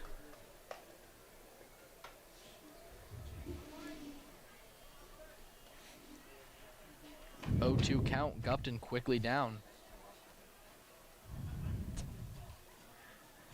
As here's the pitch, swung, hit the bat, and it looks like it's another foul ball. Yeah, talking to Coach Shepard before the game, he said, look, he may say D3 next to his name, but this kid can pitch, and he's done it today, kind of wriggled out of some trouble earlier in the game and kind of found his groove last inning. 0-2, here's the pitch, low and inside. Ball 1. Absolutely, this guy is obviously an absolute threat. Maybe a D3 pitcher, but won't be for much longer if he continues to pitch the way he is tonight. Yeah, already in the transfer portal. And a 1-2 count for you here, folks, as here is the pitch. Gupton swings, and it's another foul ball. Hearing some teams kind of in that general Pennsylvania area might be looking at him. So, again, a guy that, again, everyone looking for pitching, that's for sure. And even the D1s looking down in D2, D3, where they used to maybe look JUCO. Absolutely, and here's the 1-2 pitch. Swings, and it looks over, and it finds its way between Lang and Hager as Michael Gupton makes a quick base hit. Good way to start the inning for the Cannons, and Gupton with we've seen some wild cuts from him, but a good job there hitting with 2 strikes to poke that one through. Absolutely, as Lincoln Pack steps up to the plate, who had a double his last at-bat with a deep hit to left field. Here's the pitch. Swung, and it looks like it's going to hit the gap between. Does not get down in time. Michael Gupton has to go back to first. An amazing diving save by Chase Albus. We see a lot of times, TJ, where this field can really help a team out offensively. There it kind of helped out defensively as Albus, playing a little bit in because that fence is so short, was able to get to that ball in the gap with relative ease as he made the sliding catch, but able to keep it from being extra bases for Pack. Absolutely, and Ski Kono up next. Again, batting .300 so far in his campaign here as we take the first pitch. Strike 1.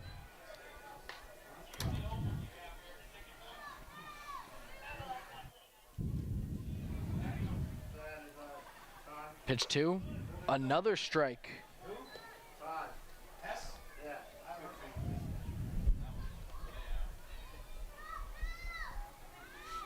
Gupton with a healthy lead against a left-hand pitcher. Here's the pitch outside, 1-2 count.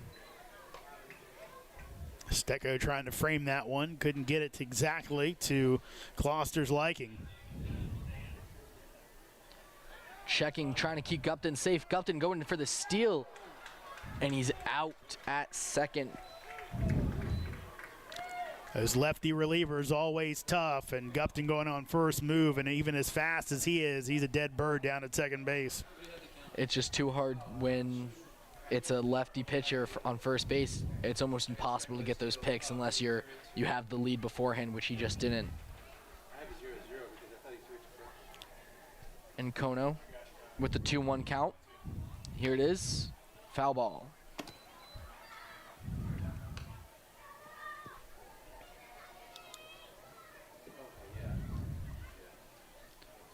1-2 count for Kono.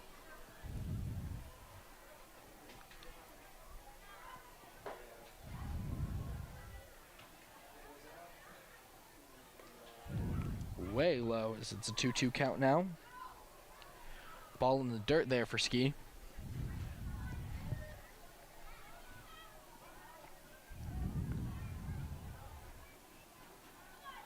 There's the pitch, swung, and it's straight to David Turner, as that will bring us to the bottom of the fourth. Thank you so much for listening. We will be right back after this short break. Valley League Baseball is back, and the Purcellville Cannons would like to thank their sponsors for the 2024 season. Cannons Baseball is brought to you by The Pub, with locations in both Purcellville and Ashburn, and Catoctin Creek Distillery in the heart of downtown Purcellville.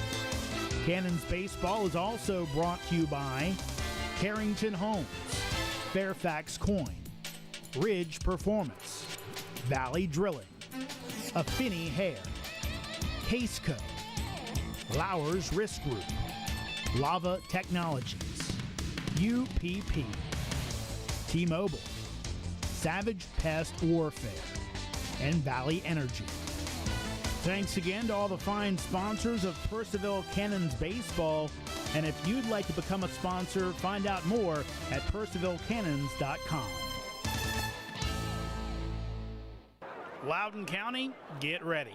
Your Purcellville Cannons are hosting the annual Valley League All-Star Game at Fireman's Field. This year's contest is a two-day event with the Home Run Derby on Saturday night, followed by the Valley League All-Star Game on Sunday. Also on the docket, a cornhole tournament, a high school home run derby, and the Valley League Hall of Fame induction. It's the Valley League All-Star Game June 29th and 30th at Fireman's Field.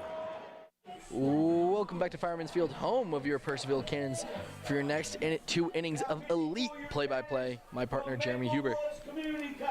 Thank you much, TJ. As on the hill for the Cannons, it'll be Mason Hoheisel. Hoheisel out of Maplewoods Community College in Andover, Minnesota, a sophomore, 6'7", 245-pound right-hander on the campaign. Hoheisel has made one appearance, pitched 2 innings, allowing 1 hit, struck out 2, allowing no runs in a matchup against Newmarket the last time out. So hopefully he can continue that trend and keep the Rebels at bay, and with just a 3-run lead as they bring up Albus, Turner, and DeLuca here in the top of the 5th inning. Hoheisel winds and delivers, and a foul tip into the midst of McKenzie for strike 1.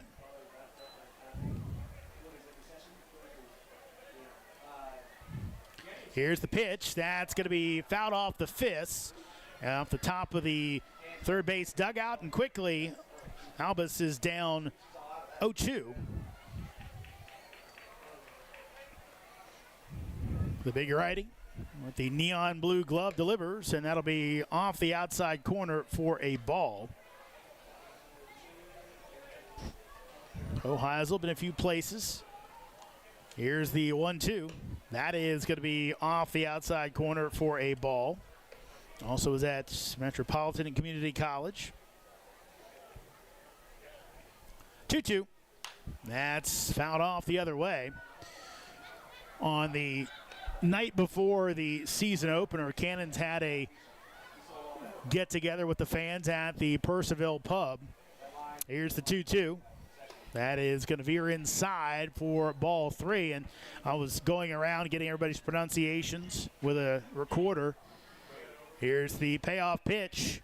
That's fouled back. And Hoheisel, after I got one of his teammates, looks at me, goes, "You probably need to get my pronunciation too." And he gave it to me to make sure we got it right. I think we messed it up in the exhibition game, so good we can get Mason's name right. 3-2 pitch. That is in there for strike 3. And I tell you what, I'm shocked by how casual so many batters tonight thinking it's going to be ball 4. And just completely surprised. It's been well established that Zach Kloster's strike zone is a big one tonight. I mean, to say it's big is an understatement. This is a huge strike zone. Pitchers are having their way with it. That's foul tipped into the mitt of McKenzie by Dalton Turner, as that'll be strike 1. But you're exactly right, TJ, as the 0-1 pitch, that's going to be in the dirt. That, again, it has been big. It has been big from the word go. And like I said, guys are kind of thinking it's going to be. It's like, look, you got to protect right now. We've seen a lot of strikeouts looking. 1-1. That is going to be off the inside corner for a ball. But so many guys just with that shocked look on their face after the fact. And that's going to be hit foul down the third base line. And the count goes to 2-2. I mean, you would think these guys are getting used to it. You think they would know what's coming, but each time they seem surprised. 2-2 pitch, and that's fouled back. And again, it's easy to sit up in the booth and say that, not down the box. But, again, it's really from the beginning, it has been a big strike zone from Kloster. And we've seen a lot of strikeouts looking. 2-2, as that'll be fouled back. And again, you just kind of have to try to protect your best you can till the guy makes a mistake on the hill. And there's a great quote, if you're going to do something bad, you better be consistent about it. That's the most important thing, is this consistency with the umpire. He's at least being consistent with where his strike zone is. It's not changing batter to batter. 2-2 pitch again coming up. Hoheisel delivers, and that'll miss outside and low, so count goes full again. Hoheisel got the strikeout, first batter of the inning in Albus, as Turner awaits and waves at strike 3. So back-to-back strikeouts by Mason Hoheisel here to start the 5th inning. And nothing would make Brett Fuller feel better than Hoheisel blowing his way through this Rebel lineup to save some innings off that bullpen. Here's DeLuca, and he'll rip one out to shortstop, played off the hop, and thrown over by Kono in time to get the speedy DeLuca by 2 steps. 3 up, 3 down, go the Rebels. We head to the bottom of the 5th. It's Newmarket 4, Purcellville 1. Valley League Baseball is back, and the Purcellville Cannons would like to thank their sponsors for the 2024 season. Cannons Baseball is brought to you by The Pub, with locations in both Purcellville and Ashburn, and Catoctin Creek Distillery in the heart of downtown Purcellville. Cannons Baseball is also brought to you by Carrington Homes, Fairfax Coin, Ridge Performance, Valley Drilling, Affinity Hair, Caseco, Lowers Risk Group, Lava Technologies, UPP, T-Mobile, Savage Pest Warfare, and Valley Energy. Thanks again to all the fine sponsors of Purcellville Cannons Baseball, and if you'd like to become a sponsor, find out more at purcellvillecannons.com. Loudoun County, get ready. Your Purcellville Cannons are hosting the annual Valley League All-Star Game at Fireman's Field. This year's contest is a 2-day event with the Home Run Derby on Saturday night, followed by the Valley League All-Star Game on Sunday. Also on the docket, a cornhole tournament, a high school Home Run Derby, and the Valley League Hall of Fame induction. It's the Valley League All-Star Game June 29th and 30th at Fireman's Field.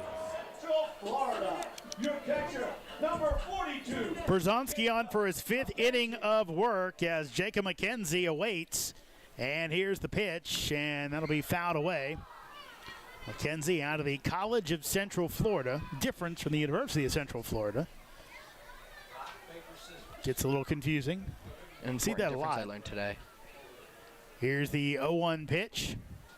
That'll miss away. Again, I think it was another one recently I saw. It was Cleveland State Community College, which I didn't even know was a thing. And, of course, there's Cleveland State University. That's in Cleveland. Here comes the 1-1. That'll be hit out to third base. Played on the hop by Lang. Throws over in time to retire McKenzie for out number 1. I had an interview actually with McKenzie before the game, and I accidentally said, Central Florida University, and he was like, no, that's not where I play. I was like, what? And he goes, I was like, but isn't that the only school there? And he goes, no. Nope. Let me explain this to you. Here comes for call as the only RBI of the game for the Cannons. He'll take high for a ball. RJ able to bring in Lincoln Pack for the Cannons' only run of the game. Here comes the 1-0. That's on the outside corner for a strike. For call, struck out to lead things off for the Cannons in the first, and had that RBI single in the second. Brzonski's pitch, and that'll be fouled back, and lefty up in the count. 1-2. And in that second inning, it was a great little hit over between the shortstop and third. Loved to see RJ get comfortable with his swing like that. Here's your 1-2 pitch, and for call, tries to check the swing, can't do it, and he's down on strikes. That is another strikeout, the 6th of the game for Brzonski for the first out here in the bottom of the 5th inning. Second out, excuse me. And now Shin Inoue will look to continue things as he stands in. Here's the pitch, and that is in there for strike 1.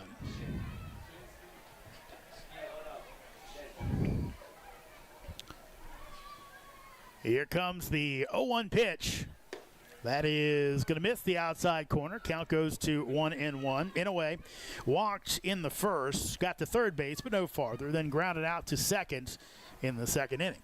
Here's your 1-1, and foul tipped into the midst of Stecco, and Shin down 1-2 in the count.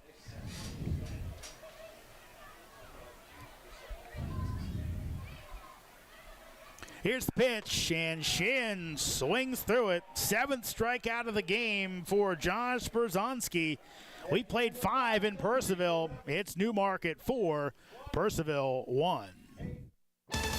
Valley League Baseball is back, and the Purcellville Cannons would like to thank their sponsors for the 2024 season.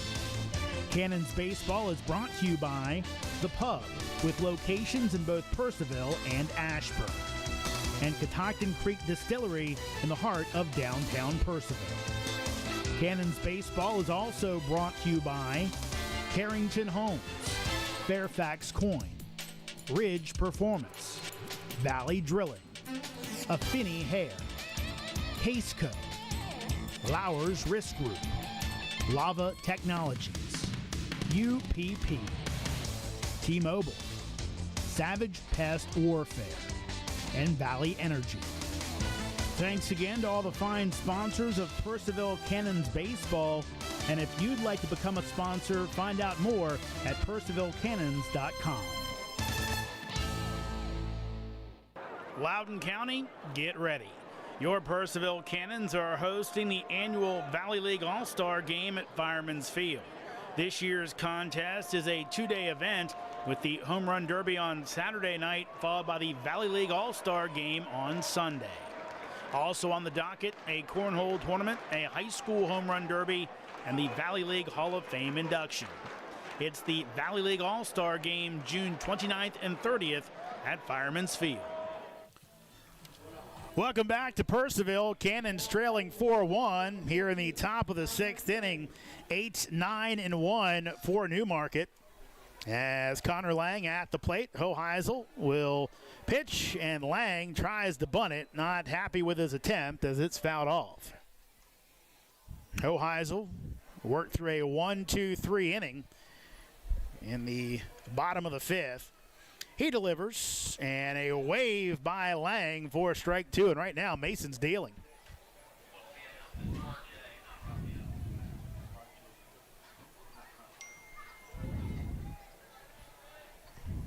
Here's the 0-2. That's popped up. And Slade will head back and make the catch for the first out of the inning.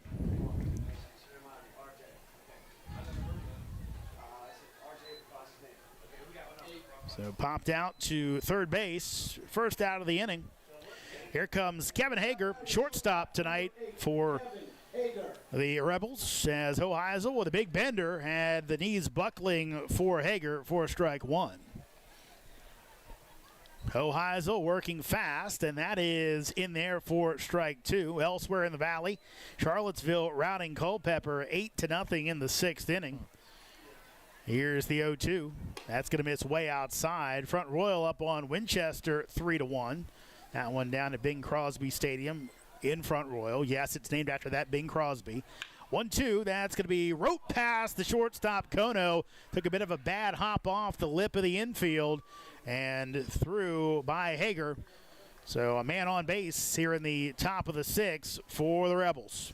Now batting the second baseman, number 2. And really quick, I would just like to say Jake Slade having a great defensive game with 3 outs already, being a key part of this team. Had a little hiccup earlier, something that he maybe needs to work on, but a great game so far for him. The hometown hero. Here's Mallow.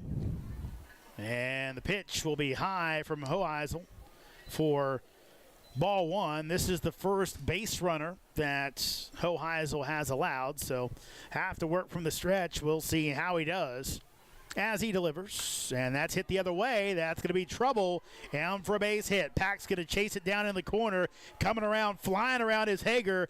He's going to come all the way home, looking for a triple. Dead bird at third base as he slides in, and he is out as Hager got a little bit greedy. Bad send by the third base coach, one or the other, but it's still an RBI double for Jonathan Mallow, and Hager scores to make it a 5-1 game in Newmarket's favor here in the top of the 6th inning. Mallow out at third base. Here's Walsh, takes on the outside corner for strike 1.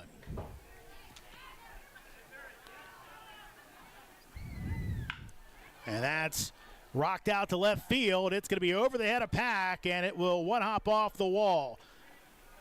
Going for a triple.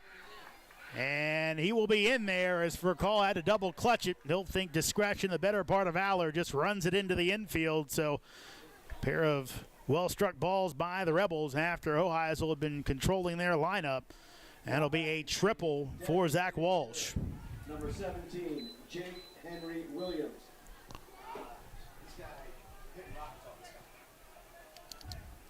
Here's Jake Henry Williams. Here's the pitch, and that'll be popped up as Pat coming over. Can he get there in time? And he does not, as that ball will fall in for a foul ball.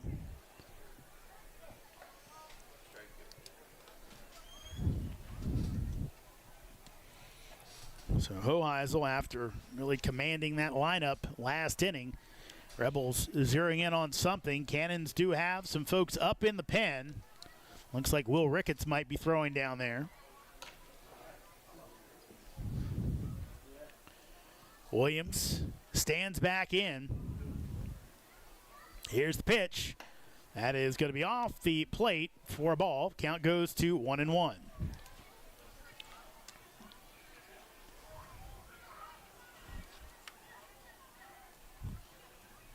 And that's popped up again, this time on the infield. Calling for it is Michaels, and he'll make the catch for the 3rd out of the inning. But Newmarket puts one more on the board as they now lead it 5-1 as we head to the bottom of the 6th inning. Valley League Baseball is back, and the Purcellville Cannons would like to thank their sponsors for the 2024 season. Cannons Baseball is brought to you by The Pub, with locations in both Purcellville and Ashburn. and Catoctin Creek Distillery in the heart of downtown Purcellville. Cannons Baseball is also brought to you by Carrington Homes, Fairfax Coin, Ridge Performance, Valley Drilling, Affinity Hair, Caseco, Lowers Risk Group, Lava Technologies, UPP, T-Mobile, Savage Pest Warfare, and Valley Energy. Thanks again to all the fine sponsors of Purcellville Cannons Baseball.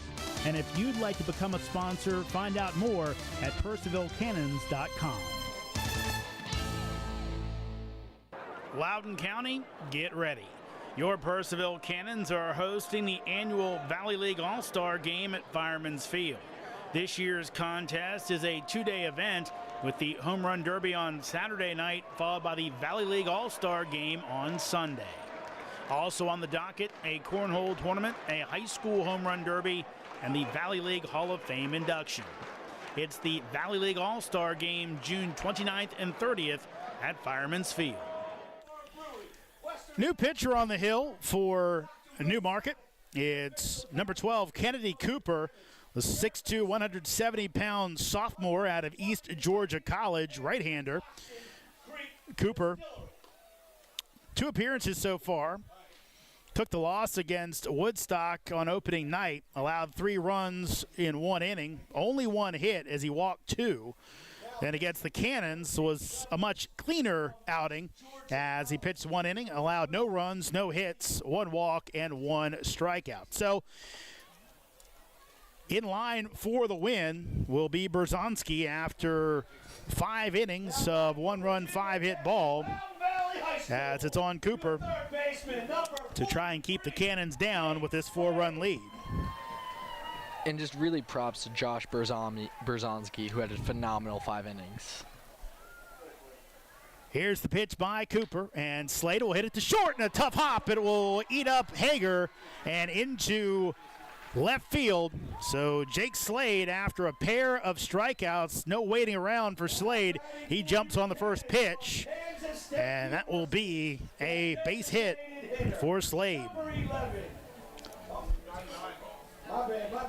Here's Caleb Freeman, and Freeman from the left-handed side has a chance to make this a much closer game with 1 swing of the bat.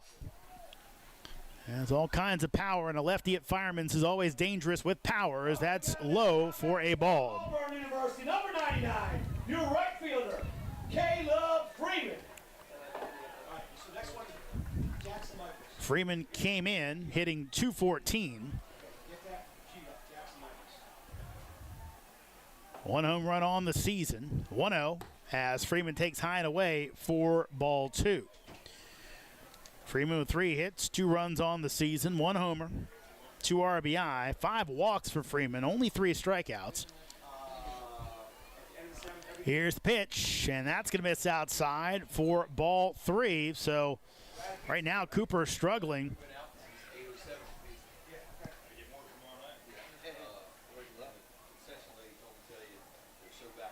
Here comes the 3-0 pitch, and that's on the outside corner for a strike, makes it 3-1.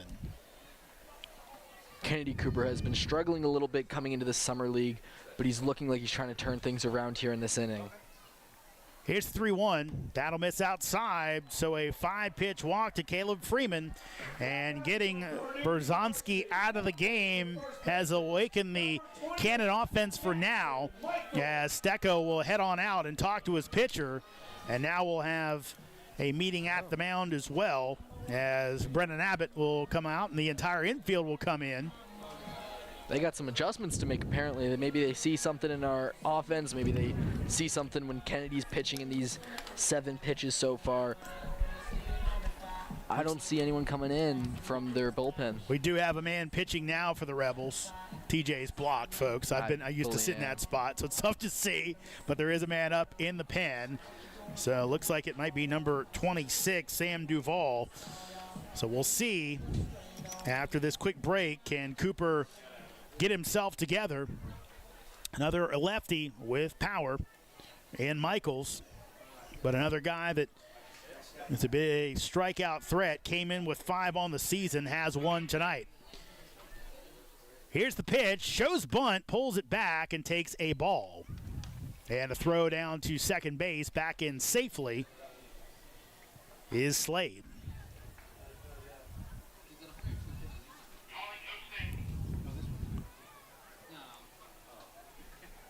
Cooper comes set. Here's the 1-0. Again, Michael's showing bunt, and again, he misses. So now the question is, if you're Michaels, do you lay one down, at least maybe try and take a pitch first, and maybe that's what he'll do, just keep pulling that bat back. Don't want to let the struggling Cooper off the hook. And he puts it down, and this time he can't get the bunt down. So Cannons keep the bunt on, and Cooper finds a strike. Does Michaels go for it another time? And it depends on what comes from the bench, TJ. So here comes Cooper with the 2-1. And again steps off, throws it back. Just a casual toss. So Slade went diving back in. Right now, Turner creeping in at first. So it looks like, depending on where that bunt goes, if it gets laid down, if they try it again, Turner might be going to third, while Lang may hold to try to get the force out. 2-1 as Jackson takes outside. Count goes to 3-1. And you love to see this patience from someone who has struggled a little bit to hit today in the first inning and in the third. I like to see the patience, the pulling back the bunt. Cooper delivers the 3-1 pitch, and that misses way outside, and now the Cannons have the bases loaded, and that's enough for Charlie Shepard as he's going to head on out and make a pitching change. We'll tell you exactly who it is after this quick break. Cannons have some life as they trail 5-1 here in the bottom of the 6th, but nobody out, and the bases loaded for Purcellville.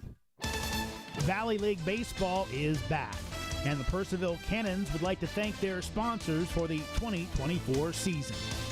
Cannons Baseball is brought to you by The Pub, with locations in both Purcellville and Ashburn, and Catoctin Creek Distillery in the heart of downtown Purcellville. Cannons Baseball is also brought to you by Carrington Homes, Fairfax Coin, Ridge Performance, Valley Drilling, Affinity Hair, Caseco, Lowers Risk Group, Lava Technologies, UPP, T-Mobile, Savage Pest Warfare, and Valley Energy. Thanks again to all the fine sponsors of Purcellville Cannons Baseball, and if you'd like to become a sponsor, find out more at purcellvillecannons.com. Loudoun County, get ready. Your Purcellville Cannons are hosting the annual Valley League All-Star Game at Fireman's Field. This year's contest is a 2-day event with the Home Run Derby on Saturday night, followed by the Valley League All-Star Game on Sunday. Also on the docket, a cornhole tournament, a high school home run derby, and the Valley League Hall of Fame induction. It's the Valley League All-Star Game June 29th and 30th at Fireman's Field. New pitcher on, it is Sam Duvall. Duvall out of Pasco Hernando College. 6'2", 195-pound junior, as Duvall has one appearance this year for the Rebels. 52 appearances, pitched an inning and a third, one walk, 2 strikeouts. Duvall's last outing came last night against the Woodstock River Bandits as he pitched a perfect inning. Excuse me, not a perfect inning. He walked one, but he struck out the side as he allowed no runs. Against the River Bandits on opening night, he allowed no runs in a third of an inning. So Duvall hoping for something similar here. Do you think there's anyone worse if you're a pitcher than up to bat right now on our team except Michael Gupton? I mean, this guy hits home runs. We've seen him have, I believe, 1 or 2 so far this season, but this guy knows how to hit and hit heavy. Well, we've seen Gupton prone to the strikeout earlier on, but he has had some better at-bats as of late. And right now, with that power, Gupton could be a problem. Duvall this year at Pasco Hernando in his 16 appearances pitched to an 8.10 ERA. So let's see what he can do as Gupton has the bases loaded and nobody out. Here's the pitch from Duvall, and Gupton will hit it up the middle. Could be two. Step on the bag for one. Over to first base is in time. So Gupton swings at the first pitch. He does bring in a run, but a twin killing for the Rebels to make this a little bit easier situation. It's now Newmarket 5 and the Cannons 2. West Virginia, your left fielder, number 1. Lincoln. Not what you wanted to see from Michael Gupton there. Here's Lincoln Pack, as that's going to get passed to the backstop. Coming in and scoring will be Freeman. So the Cannons will salvage another run. And a little bit of a cross-up there, it looks like, as Duvall and Stecco conferencing. So the Cannons, after that double play ball, do salvage another run on the wild pitch. It's now Newmarket 5 and the Cannons 3.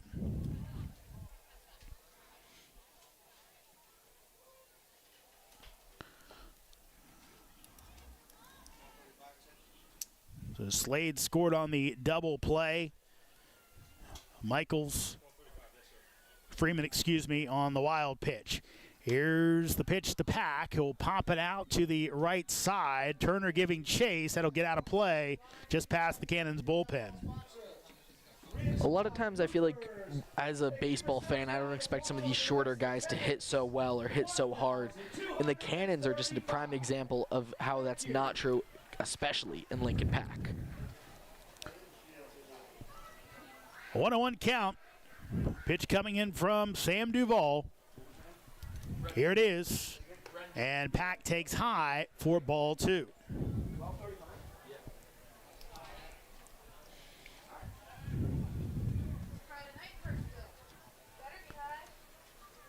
Here comes the 2-1, and that's going to be in the dirt. So after Duvall gets the double play ball that looked like it would snuff out the Cannon threat, he's gotten wild with the wild pitch that allowed Freeman to score, and now Pack up 3-1 in the count.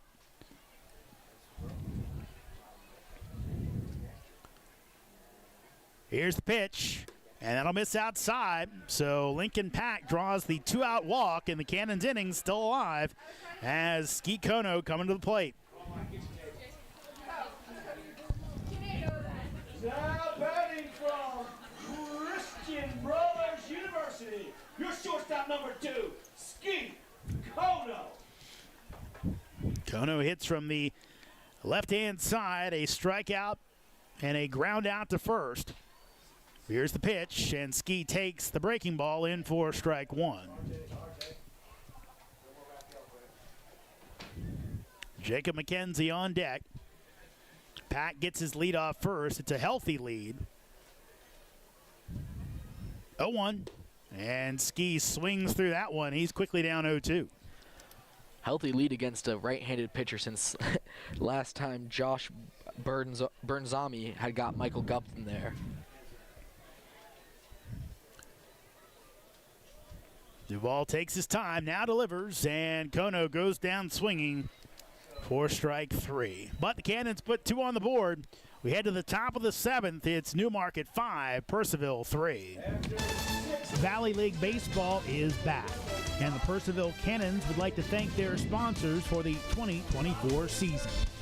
Cannons Baseball is brought to you by The Pub, with locations in both Purcellville and Ashburn, and Catoctin Creek Distillery in the heart of downtown Purcellville. Cannons Baseball is also brought to you by Carrington Homes, Fairfax Coin, Ridge Performance, Valley Drilling, Affinity Hair, Caseco, Lowers Risk Group, Lava Technologies, UPP, T-Mobile, Savage Pest Warfare, and Valley Energy. Thanks again to all the fine sponsors of Purcellville Cannons Baseball. And if you'd like to become a sponsor, find out more at PurcellvilleCannons.com. Loudoun County, get ready. Your Purcellville Cannons are hosting the annual Valley League All-Star Game at Fireman's Field. This year's contest is a 2-day event with the Home Run Derby on Saturday night, followed by the Valley League All-Star Game on Sunday. Also on the docket, a cornhole tournament, a high school home run derby, and the Valley League Hall of Fame induction. It's the Valley League All-Star Game, June 29th and 30th at Fireman's Field. Cannons trailing 5-3. A new pitcher on for Purcellville. To tell you about him and to tell you about give you the next 2 innings of play-by-play, here's my partner, TJ. Thank you so much. And Will Ricketts, an absolute fan favorite, known by lots of the fans and lots of the team and players as Poopy, because he is just a big love bug. He is a lefty thrower who is a senior over at Frostburg State University. He has played these past 2 seasons with the Cannons, has not had a game today, or he did have 1 game played with not a great ERA, but we're not going to talk about it because Will Ricketts is a loved one by us Purcellville Cannons staff, fans, and players alike. Your scheduled batters for the Rebels: Ty Stecco, Chase Albus, and Dalton Turner. Ty Stecco, who's had a phenomenal game so far, absolutely smacks the ball into left field, gets a double, and then runs in for 2 bases in the 3rd, and had a ground ball and a run in this 2nd. He has been responsible for 2 different scores as Will Ricketts lines up. Here's the first pitch, just inside, ball 1. And by just inside, I mean in the dirt. As Ricketts is more of a controlled pitcher, doesn't really go past 72 miles per hour typically on a good day. Here's the pitch. Oh, and he hit 74 right as I say it, folks. Showing off some newfound strength.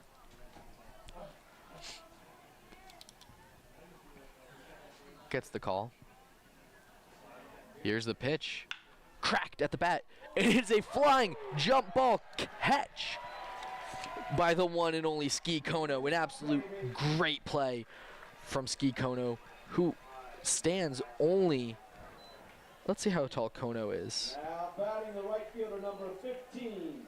Kono stands only at 5'4", and he just jumps up and makes an absolute save. Next up, Chase Albus. And here's the pitch, lefty versus lefty action. Way outside, ball 1.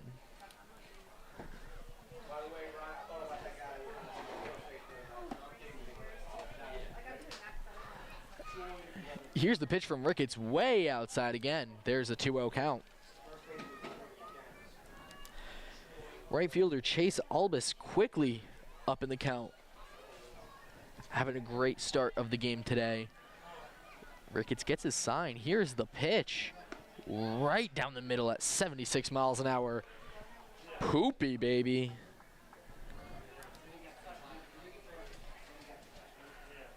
Who doesn't love them? Will. As 2-1's the count, way low and outside for ball number 3. You'll often see Will wearing a fun hat up in the stands selling 50-50 raffle tickets when he's not pitching. An absolute fan favorite, as I said. This is his 2nd year back. As the 3-1 count, and here's the pitch, cracked right at Will Ricketts. Poopy with an amazing catch right off the bat. Chase Albus could not believe it. Falling diving catch, you'll love to see it. That could be play of the night tonight, folks. That is just amazing, especially to see from such an amazing guy and such a team favorite like Will Ricketts. So nimble out there. Next up, number 19, Dalton Turner, who had a single and got a walk into second base, and then a run to 3rd earlier this inning. Has not scored, and here's the pitch, and it's crack at the bat, and it's looking like it could be gone deep into right field. Caleb Freeman with an easy cleanup. Wonderful, wonderful, wonderful inning from Poopy. We will be right back to bring you to the bottom of this inning. Valley League Baseball is back, and the Purcellville Cannons would like to thank their sponsors for the 2024 season. Cannons Baseball is brought to you by The Pub, with locations in both Purcellville and Ashburn, and Catoctin Creek Distillery in the heart of downtown Purcellville. Cannons Baseball is also brought to you by Carrington Homes, Fairfax Coin, Ridge Performance, Valley Drilling, Affinity Hair, Caseco, Lowers Risk Group, Lava Technologies, UPP, T-Mobile, Savage Pest Warfare, and Valley Energy. Thanks again to all the fine sponsors of Purcellville Cannons Baseball. And if you'd like to become a sponsor, find out more at purcellvillecannons.com. Loudoun County, get ready. Your Purcellville Cannons are hosting the annual Valley League All-Star Game at Fireman's Field. This year's contest is a two-day event with the Home Run Derby on Saturday night, followed by the Valley League All-Star Game on Sunday. Also on the docket, a cornhole tournament, a high school home run derby, and the Valley League Hall of Fame induction. It's the Valley League All-Star Game June 29th and 30th at Fireman's Field. Caroline, bum, bum, bum. As we take you back into the bottom of the inning, we are here at the bottom of the seventh? Bottom of the seventh. Apologize about that, folks, as Central Florida catcher Jacob McKenzie is up to bat. And I just want to say an absolute shout out to Poopia with a good morning, good evening, and good night. 3 in, 3 out, as here comes the first pitch. Swung, and it is a foul ball.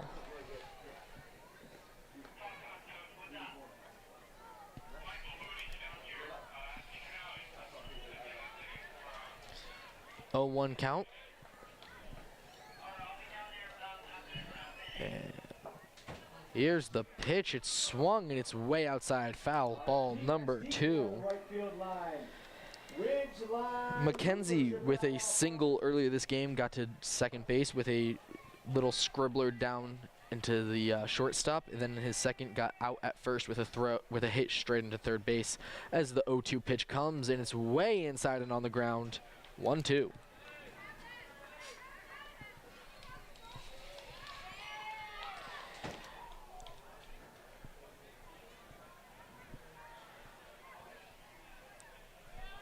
One-two count here for Sam Duvall, winding up, getting his read, and it's a throw, and it's tipped off the bat, just off the edge.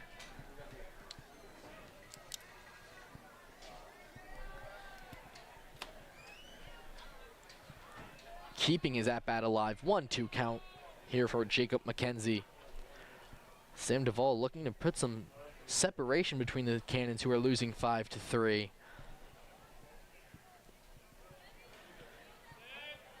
Lines up. Here's the pitch. Way inside. 2-2 count.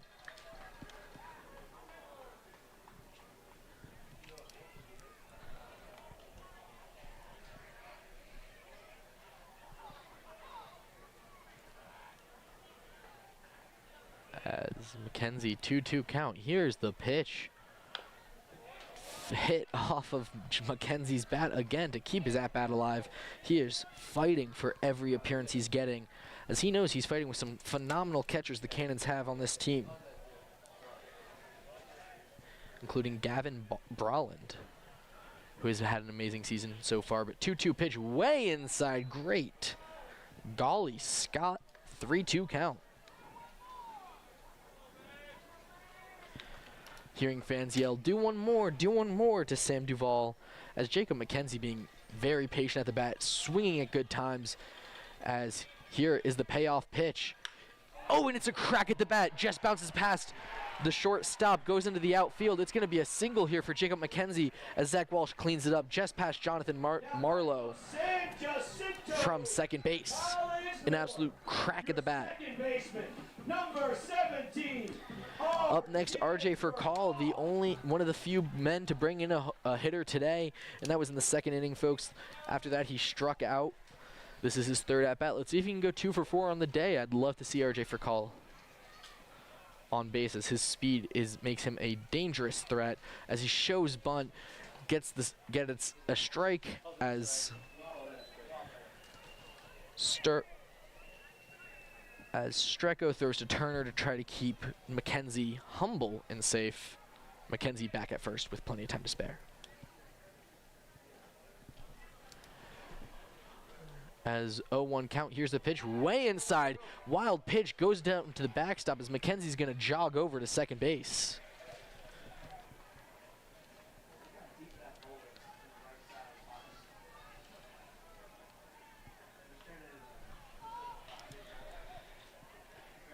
Sam Duvall taking his time to get back to the mound, trying to collect himself after a little bit of a couple of mistakes here. Trying to take some deep breaths and reset because he is about... McKenzie with a healthy lead off second. Here's the pitch. RJ for call shows bunt, and it is a foul ball.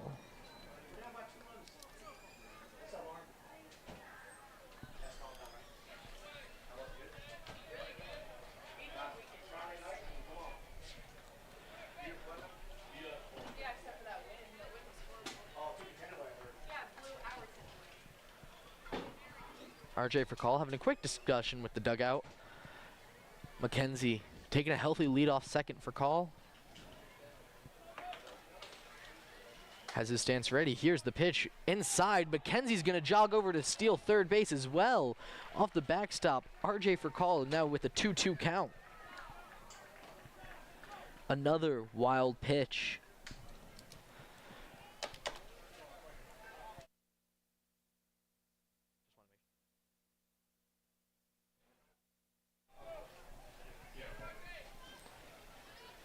Was a wild pitch there, folks. 2-2 count. With a man now on third, RJ for call. 0 outs, could do a sacrificial fly ball to bring home another runner.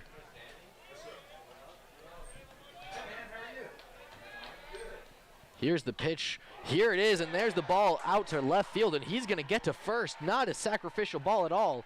Instead, he gets to first as he brings home Jacob McKenzie. And that is his second RBI of the game, folks. Next up, the one and only Shin Inoue. I love hearing Bill say it over there at the other end. Great PA work right there. Love to hear it. As we now have a man on first with a run in this inning. Still no outs. Inoue looking to spice things up here. And here's the pitch, and it's swung, and it's a foul ball.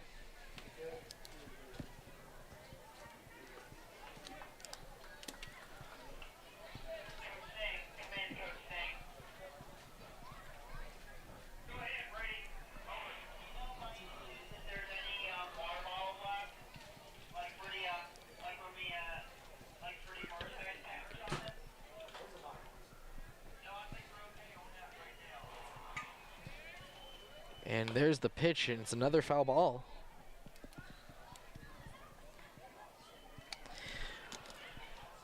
Shin Inoue quickly down in the count, 0-2.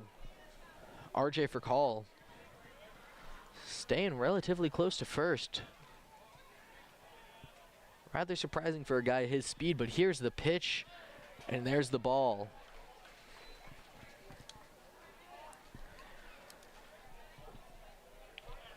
Strecko really trying to throw, thought RJ for call might run to second there, wanted to make sure that he knew he could get there. Unfortunately, there was a little miscommunication as Hager was not running towards second. As here's the next pitch, 1-2 count, struck off the bat, it's a foul ball.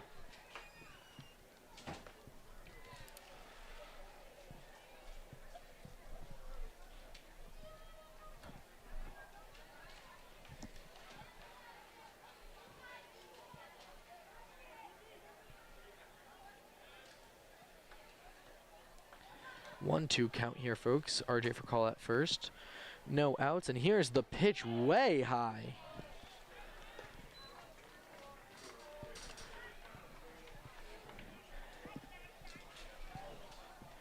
That one well above Shin's head. Even the catcher had to stand up for it.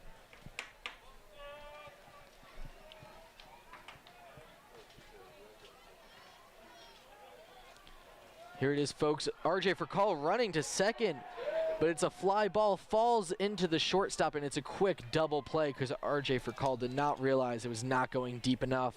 Unfortunate to see from the young man.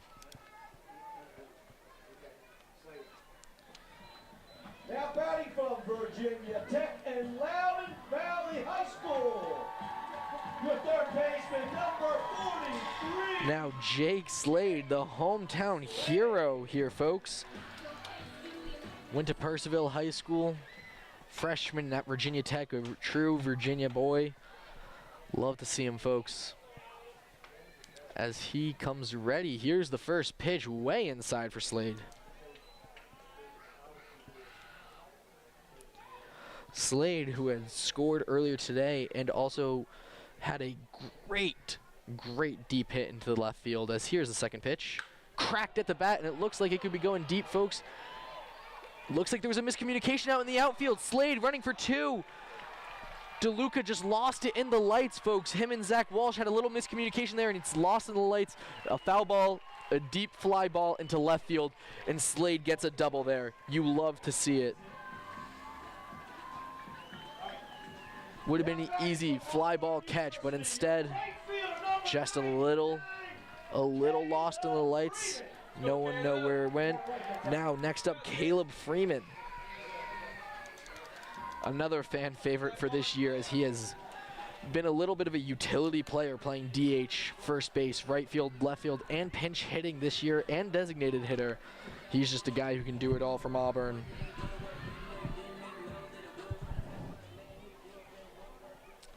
So far today's game, he was walked and he got a run in from his walk, and he had a fly ball out to left and a double in the first.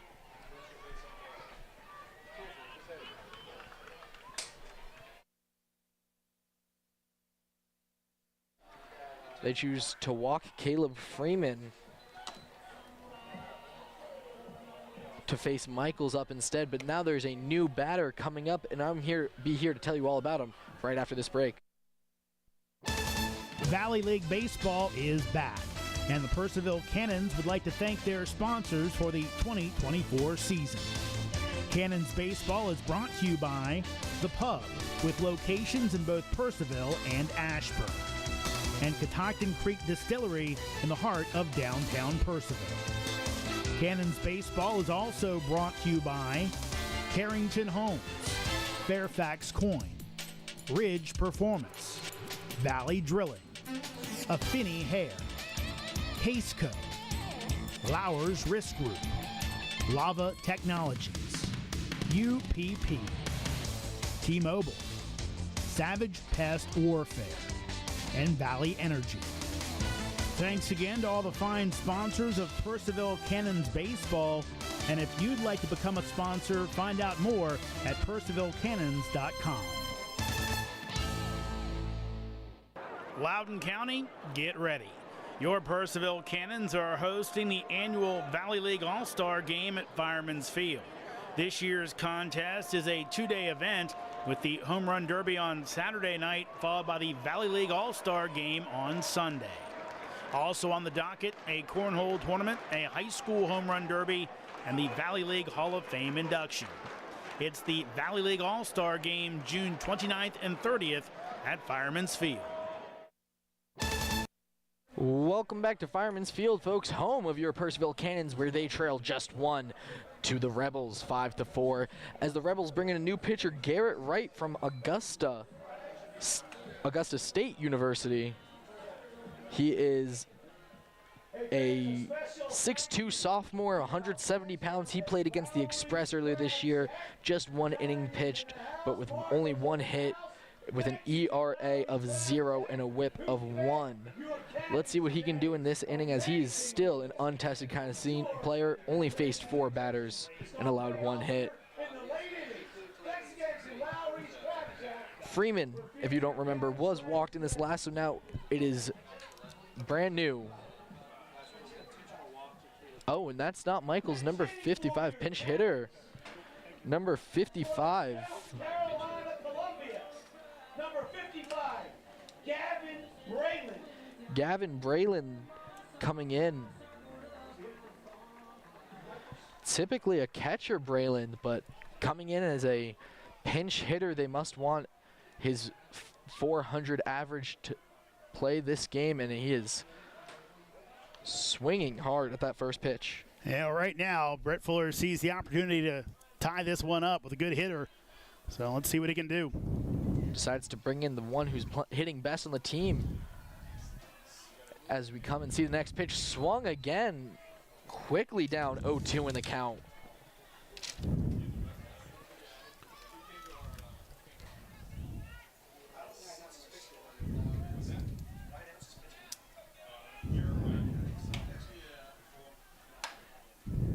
0-2 count here. 2 outs. Let's see.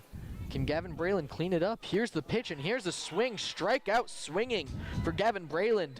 We will be right back at the top of the 8th. Valley League Baseball is back, and the Purcellville Cannons would like to thank their sponsors for the 2024 season.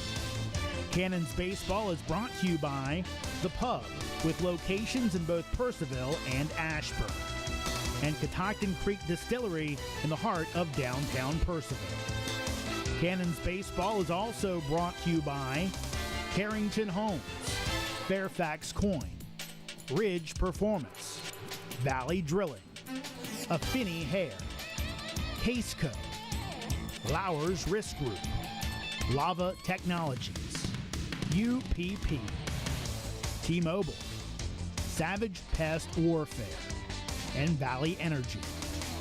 Thanks again to all the fine sponsors of Purcellville Cannons Baseball, and if you'd like to become a sponsor, find out more at purcellvillecannons.com.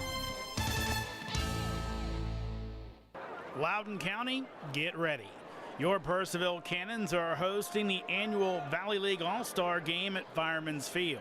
This year's contest is a 2-day event with the Home Run Derby on Saturday night, followed by the Valley League All-Star Game on Sunday.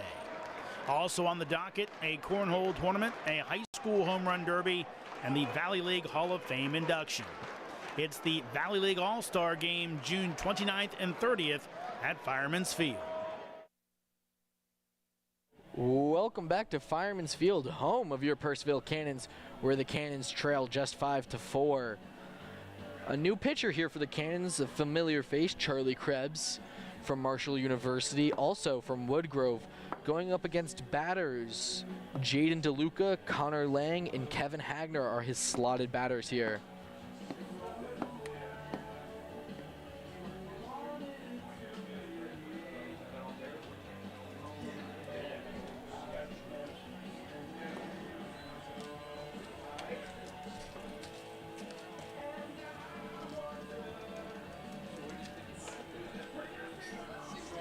Here to bring you your next 2 innings of play-by-play. No? All right. No, we're still in the 8th, brother. This is you. I thought I was sick. I'm sorry. There were so many changing of pitchers. I think it kind of just messed me up on what innings we're in. Apologize for that. It's been a long day. Worked a middle school graduation earlier today, so that was quite the time. PA? No, instead I was doing their photo booth. Yeah. It's a 360 one, so I'm sure you know how well-respected middle schoolers are of each other and how nice everybody was to each other, as we all were, as Charlie Krebs here with his first pitch of this inning. Right down the middle, strike 1. Yeah, you're right. Middle school is the worst. Oh, yeah. If I could just get rid of middle school, I would. As Krebs here with the second pitch swung at, tipped off. Strike number 2. Of course, the crazy thing forever was that there were no middle schools. It was 8th graders going up to high school and younger kids staying in elementary school, so sure there were different paths back then. Would have worked so much better. As it swung and tipped off again, foul. Now, you think that, but who knows? Maybe those 8th graders, 7th graders were getting just as bullied by the older kids, and the 6th graders were doing things down. See, it's tough to tell. Yeah, but it's like more of that it's in your own grade that sucks in middle school, I feel like. You know, it's just not everybody, it's just your grade. High school, it's everybody. It's nice. Everyone bullies everyone. As here's the next pitch. Outside, ball number 1.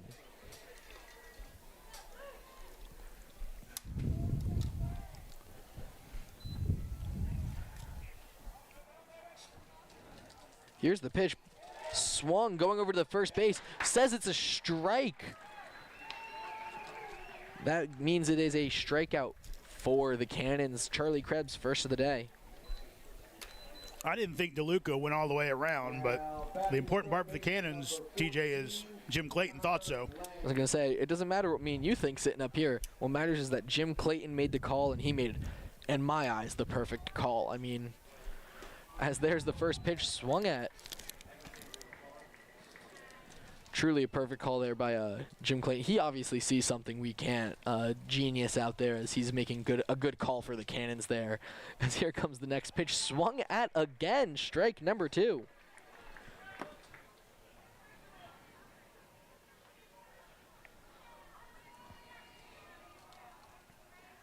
Charlie Krebs gets his sign. Here's the pitch.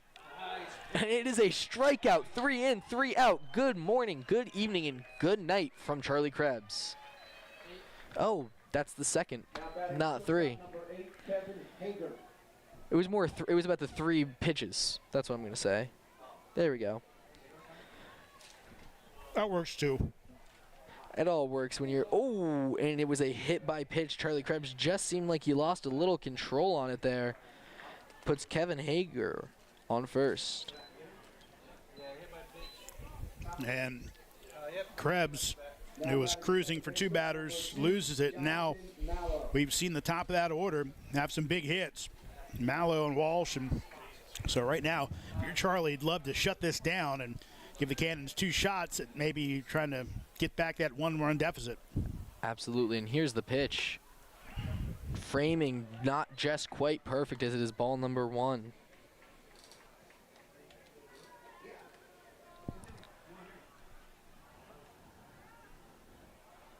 Healthy lead there on first. Charlie Krebs winds up. Here's the pitch, low, and it bounces off the catcher's glove as Hager makes a quick run to second. Quick walk, jog, really. And that's huge right there, where, again, a ball to the outfield will score the runner and make this a 2-run game again. Again, that's why at quality catcher play, just keeping those balls in front, keeping those runners at their spots is so important. And here's the pitch. There's the strike that Krebs has been looking for. McKenzie's still behind the home plate. Wasn't sure if we made a change since we brought in our other catcher, Gavin Braylon, but McKenzie's staying in the game. As here's the pitch, low. Ball number 3. 3-1 count here. So it looks like what happened. Sorg, I believe, came in at first base. So after the Braylon pinch hit, Sorg came in. Another great player, David Sorg. Plays at Little Rock he plays in Little Rock, where he's from. And here's the pitch, way outside. There's a walk. So tough there after blowing away the first 2 hitters, a hit by pitch and a walk. And now again, the Rebels with a shot at another big inning here. Brett Fuller thinking about it right now. And he's going to make his way out to the mound. The question is, will he make the pitching change? I don't think he does. I think Charlie Krebs is still fresh enough. He had a great first 2 batters. I think he just needs a second to reset, and I think Brett Fuller is going to tell him, you're good. You're good. Just calm down. You had a great end of last inning. You had a great start of this inning. Let's keep it up. Let's keep going. And I don't see anyone coming out of the bullpen over there, so it looks like Charlie Krebs is going to stay in. Brett Fuller just having a firm talking to with Jacob McKenzie. Well, Matt Copley made some strides down there, the Cannons pitching coach. It looks like we will see a trip to the bullpen for the new pitcher. So we'll be right back after this break to tell you all about this pitcher. Valley League Baseball is back, and the Purcellville Cannons would like to thank their sponsors for the 2024 season. Cannons Baseball is brought to you by The Pub, with locations in both Purcellville and Ashburn, and Catoctin Creek Distillery in the heart of downtown Purcellville. Cannons Baseball is also brought to you by Carrington Homes, Fairfax Coin, Ridge Performance, Valley Drilling, Affinity Hair, Caseco, Lowers Risk Group, Lava Technologies, UPP, T-Mobile, Savage Pest Warfare, and Valley Energy. Thanks again to all the fine sponsors of Purcellville Cannons Baseball. And if you'd like to become a sponsor, find out more at purcellvillecannons.com. Welcome back to the Fireman's Loudoun Field. County, get ready. Your Purcellville Cannons are hosting the annual Valley League All-Star Game at Fireman's Field. This year's contest is a 2-day event with the Home Run Derby on Saturday night, followed by the Valley League All-Star Game on Sunday.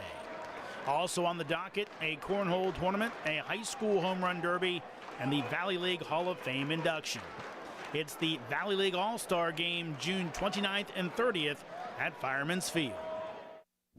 Welcome back to Fireman's Field, home of your Purcellville Cannons. Your Cannons currently trailing 5-4 to the Royals.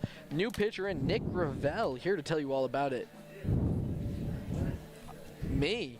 Nick Gravel has played 2 games so far. I tell you, TJ, it sounds like you want to get out of this right now. Are you okay? You're the one who always does it to me. You'll be like, here to tell you about it, and you'd like kick it to me. It makes me feel included in my play. It is, but it's only the 8th inning. This is your, I mean, I'll gladly take it, but this is your time, brother. Tell you about the pitcher, Nick Gravel. More about like telling him about it, you know, like the fact that he's played 1.2 innings so far this season. He played against the Rebels and the Riverbends, and the Riverbends faced 3 batters and had an ERA of 0, and has an ERA of 0 so far this season. And this right now, campaign Gravel, is the word we've seen him in some high leverage spots. So this is where Brett Fuller trying to keep it a 1-run game. And if the Cannons take the lead in the bottom of the frame, maybe you see Gravel stay on for the 9th. But right now, his big thing is he's got to find a way to take down Zach Walsh without any more runs coming in. Zach Walsh has been a dangerous hitter all night. I mean, this is a man who has been the reason, one of the main reasons that these guys have had such a living fighting chance. These Rebels have had such a game. So let's see what Gravel can do here. As here comes pitch number 1, 2 outs on this inning. Man at first and second. Gravel checks all of his bases. Here's the pitch. Ball 1.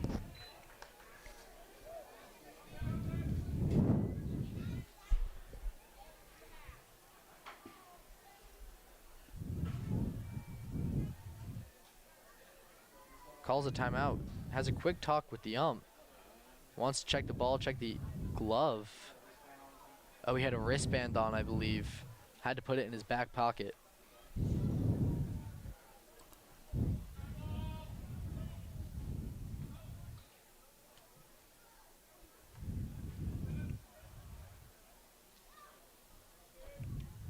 As he lines up, here's the pitch. Swung and it's missed. Runner at second base, Hager getting a big lead. Obviously, on contact, he's heading off, trying to get that 2-run lead back for the Rebels. As here's the pitch, swung, and it's a miss again. 2-2 count. 1-2 count, I apologize. 92 miles an hour right down the center. What you gonna do about it? If you're Zach Walsh, you're gonna swing and miss to potentially put away the inning. Nick Gravel takes a deep breath. Here's the pitch. Swung and it's missed.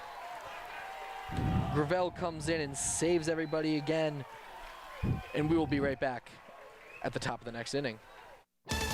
Valley League Baseball is back, and the Purcellville Cannons would like to thank their sponsors for the 2024 season.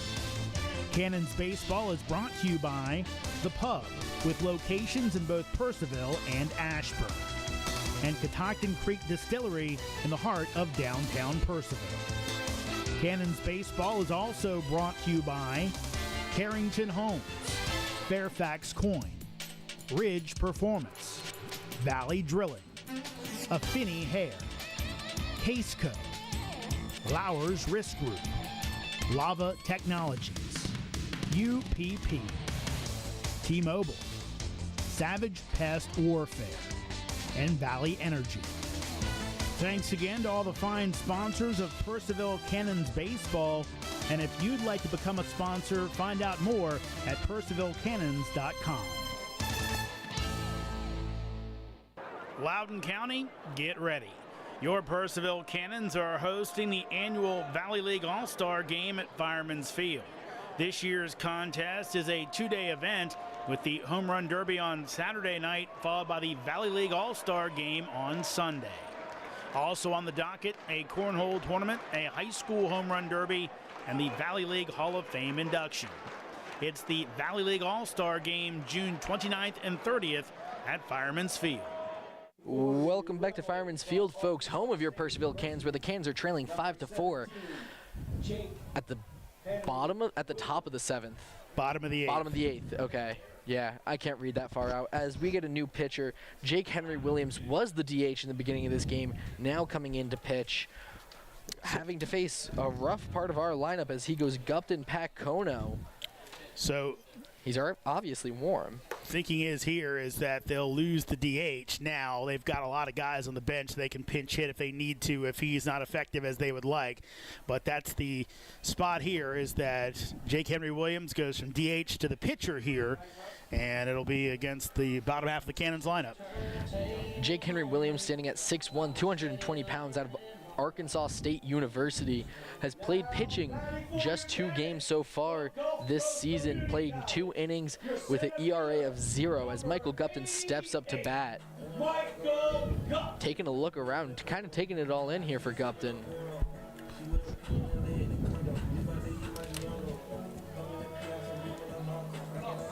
And here's the first pitch, and it's way into the dirt.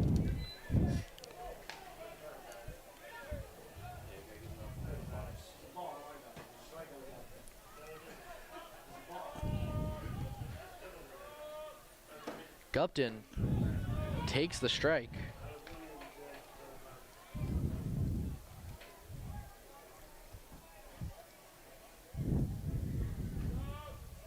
One count. Here's the pitch. Swung and it's missed.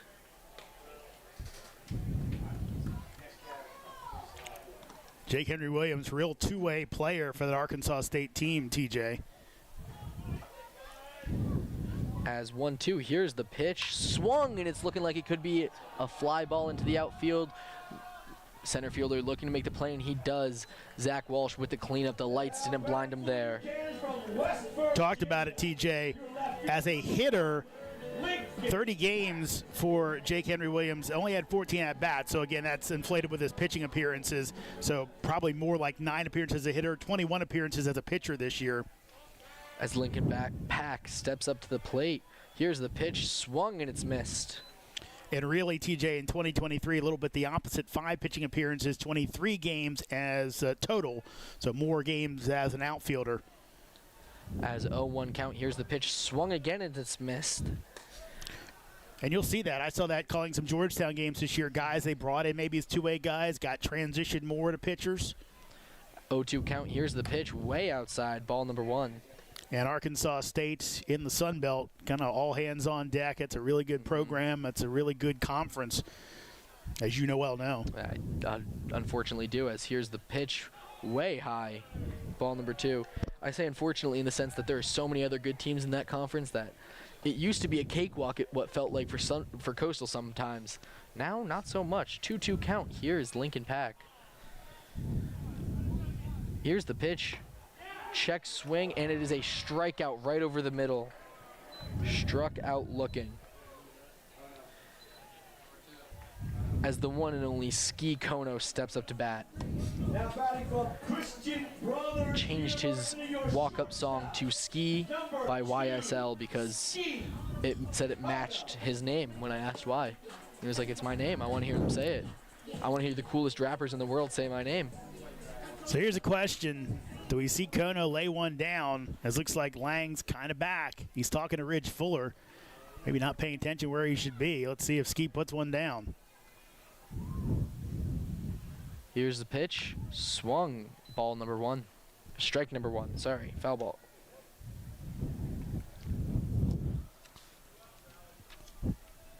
Ridge Fuller. Easy to talk to. I get it. I would be doing the same thing if I was laying out there. 0-1 count. Here's the pitch. It's a bunt. Oh, but he pulls it back, going over to third base ump. He doesn't look like he was paying attention. Call safe while he was looking out to center field. There's ball number 1, folks. So why this might be a not bad play, J.K. Henry Williams is an outfielder. He's not really an infielder. So this might be a tough play. Looks like Lang coming in, though, now. As here's the pitch. Swung, and it's a crack at the bat. Flying over to the second base. Oh, but it tips off the grass as now Kono goes to first as Albus cleans it up. Yeah, didn't know if that kicked off his toe or off the lip of the grass or both, as it looked like Mallow was going over, thought it would get through, then he got there and then just kind of ticked away, and now the Cannons have some more life in this inning. Absolutely. It looked like it was the grass. I don't know.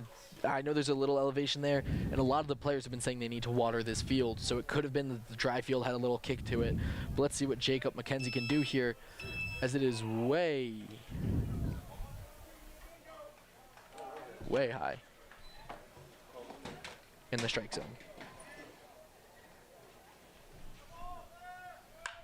There's the pitch, and there's the crack at the bat, looking like it's a fly ball out to left field. Pack running like his life depends on it. Kono, I apologize, running like his life depends on it. It is a foul ball out to left field.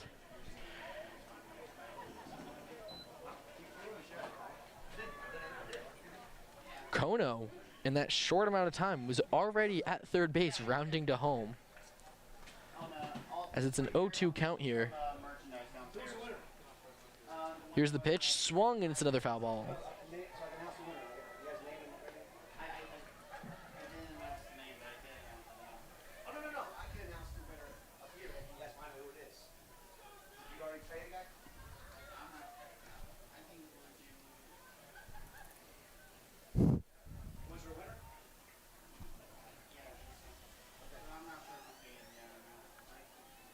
Oh, 0-2 count. Kono way off first base.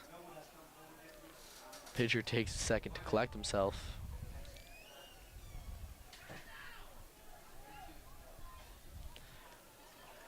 Here's the pitch. Swung, tipped off again, another foul.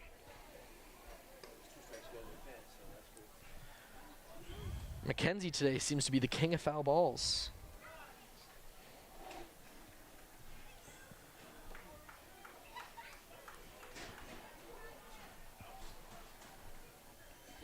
And here's the pitch, Kono taking off, and there's another foul ball. Yeah, that one so inside that probably is a ball, but right now McKenzie in kind of anything close, stay alive mode, took a hack at it.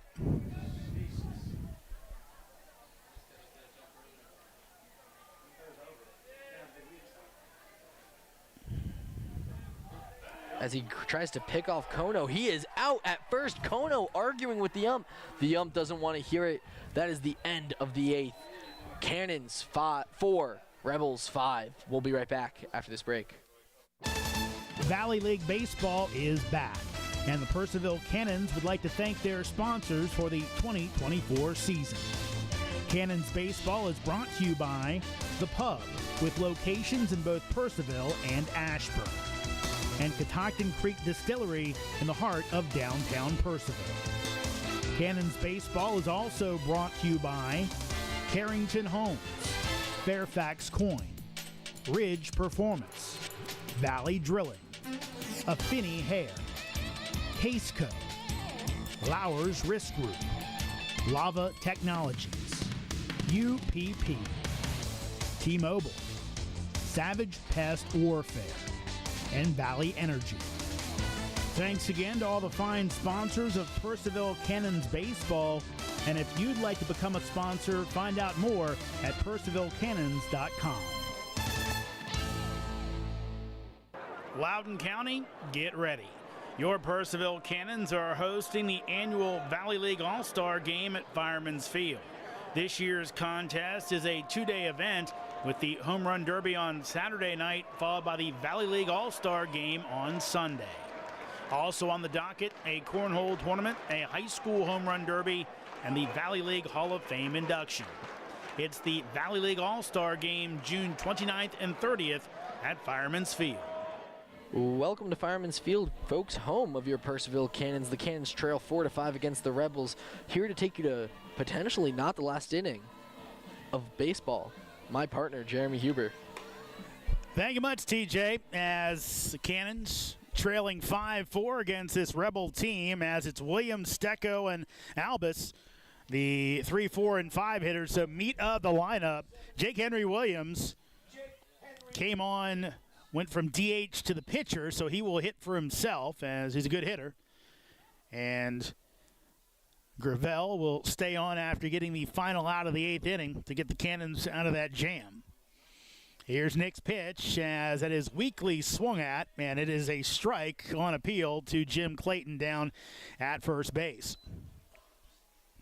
Rebels with 5 runs on 10 hits, no errors. Cannons 4 runs, 10 hits, 2 errors. Cannons also had 2 runners picked off base. 0-1 as that is low. So playing a clean game has not been the Cannons' forte tonight. And that's big in the Valley. Can you avoid walks? Can you avoid free passes? Can you not boot the ball around the lot? That's the 1-1 on the outside corner for a strike. And the answer to that is typically no. You can't avoid the walks. You can't afford the balls. I mean, everyone's throwing them, it seems like, in the Valley League this year. Here's Gravel's 1-2, breaking balls low in the dirt, so evens up the count at 2-2. By my count, Cannons pitching has allowed 4 walks and 1 hit by pitch so far tonight. And really that big 3-run inning, the difference in this contest.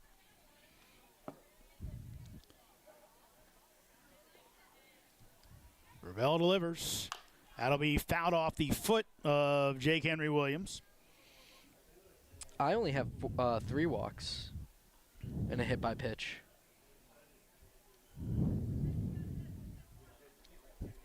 Nope, Oh. 4. I miscounted. I missed one of mine. That's on me, folks. So 2-2 count coming up as Williams gets his bearings after fouling one off his foot. Here's the pitch, and that is going to be a ball. Looked pretty good, but McKenzie didn't squeeze it. And now count goes full at 3-2.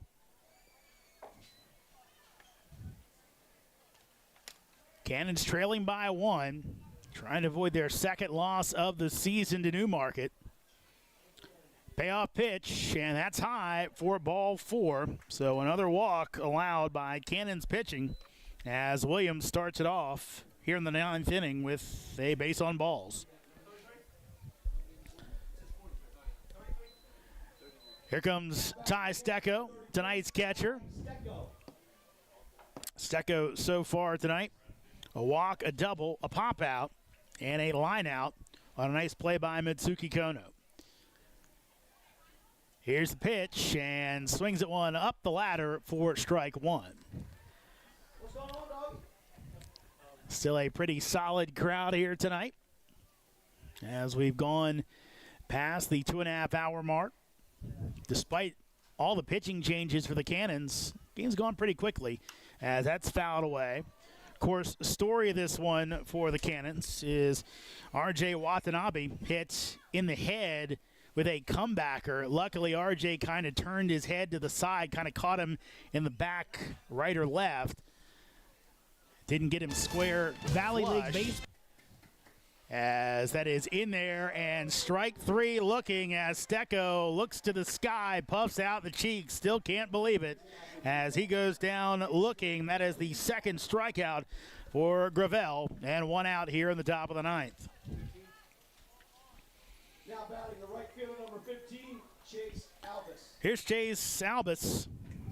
Albus so far tonight reached on an error, RBI single in the 3rd, then a strikeout and a line out as the runner goes. Breaking ball, throw down to second base, and in there safely as Williams gets himself into scoring position. So, Gravel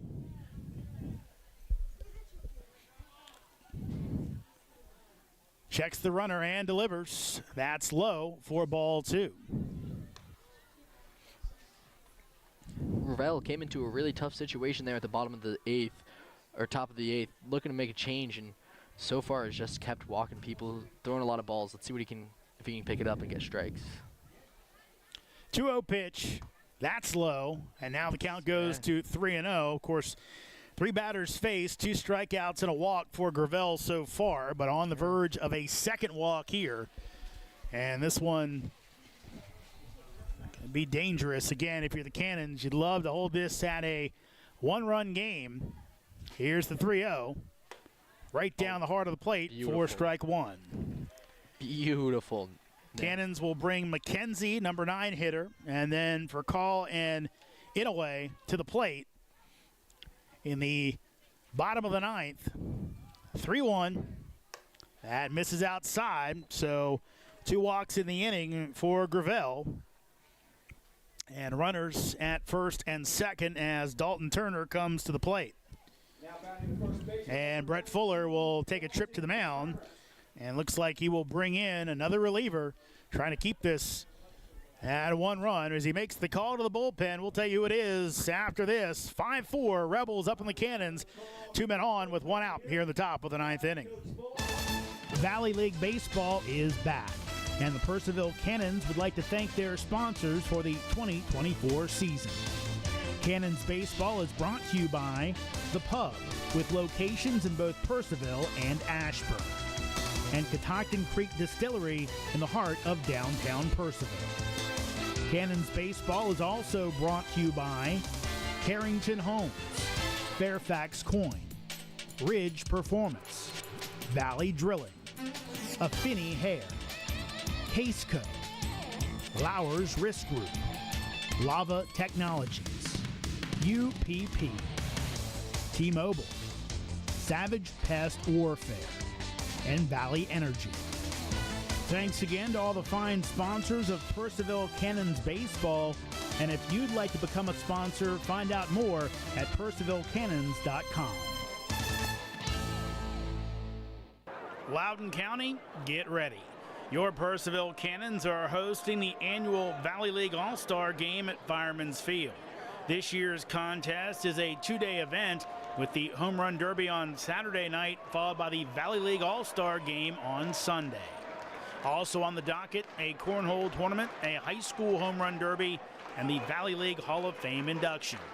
It's the Valley League All-Star Game June 29th and 30th at Fireman's Field.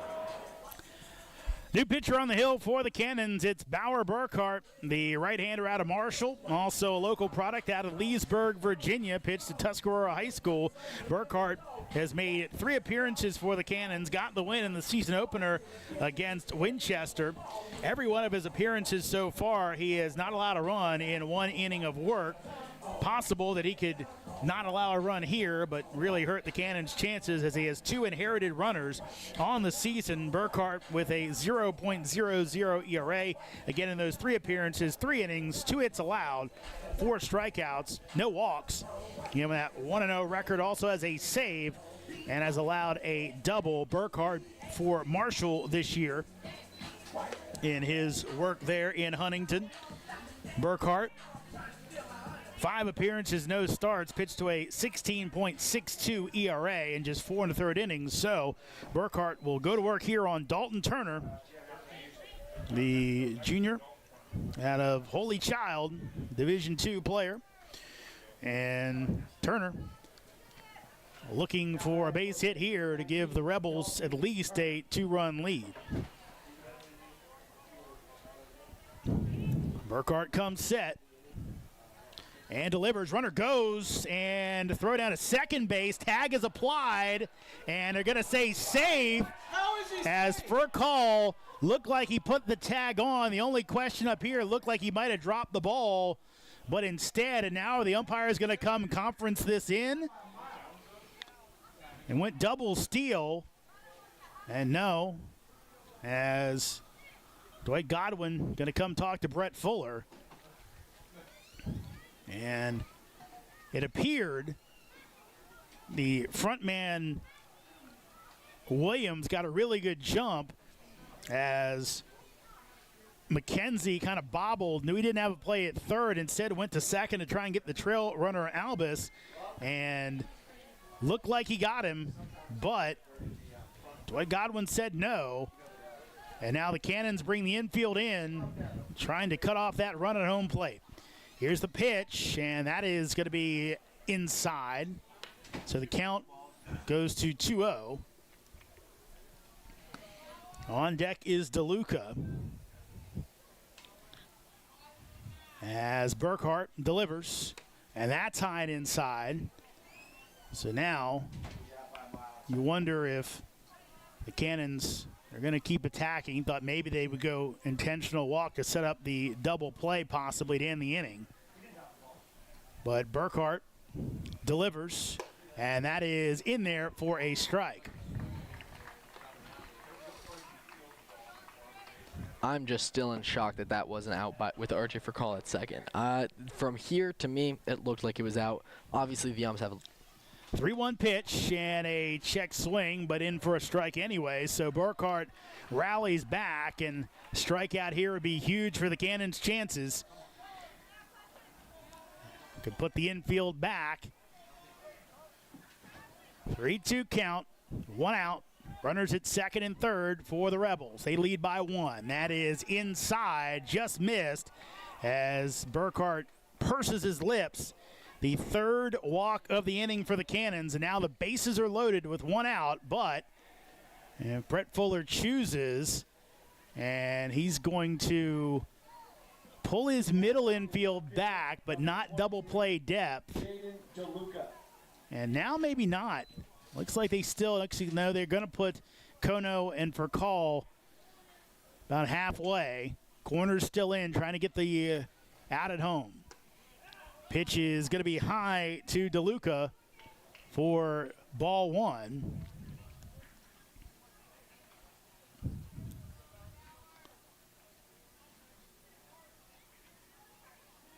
Burkhart delivers. That's going to be hit back to the mound, back home for 1, down to first for the double play. Cannons are fired up as they should be. Burkhart with the snag and the throw by McKenzie down to first base to get the double play.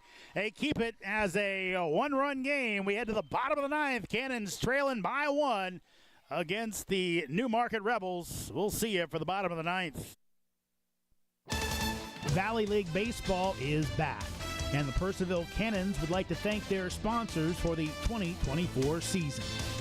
Cannons Baseball is brought to you by The Pub, with locations in both Purcellville and Ashburn, and Catoctin Creek Distillery in the heart of downtown Purcellville. Cannons Baseball is also brought to you by Carrington Homes, Fairfax Coin, Ridge Performance, Valley Drilling, Affinity Hair, Caseco, Lowers Risk Group, Lava Technologies, UPP, T-Mobile, Savage Pest Warfare, and Valley Energy.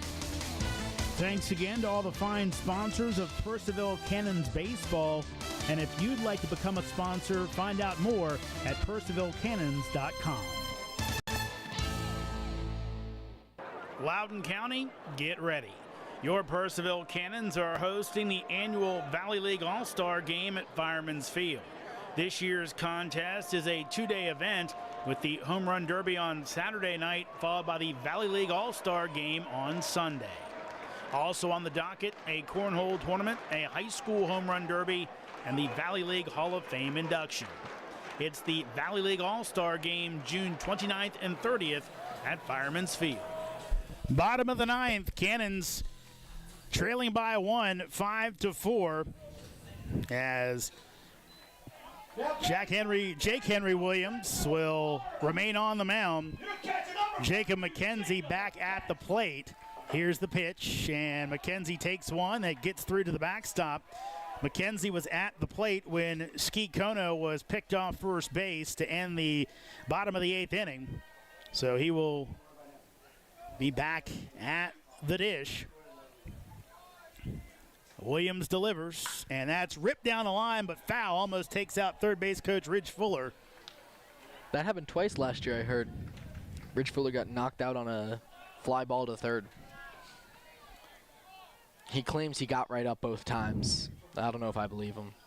And somebody threw that one back out on the field or just bouncing around, but DeLuca will chase it down the outfield. We believe it's the same outfield for Newmarket. We weren't given any defensive changes by the umpiring crew, but we apologize if we miss one. That's a 1-1 outside. Count goes to 2-1.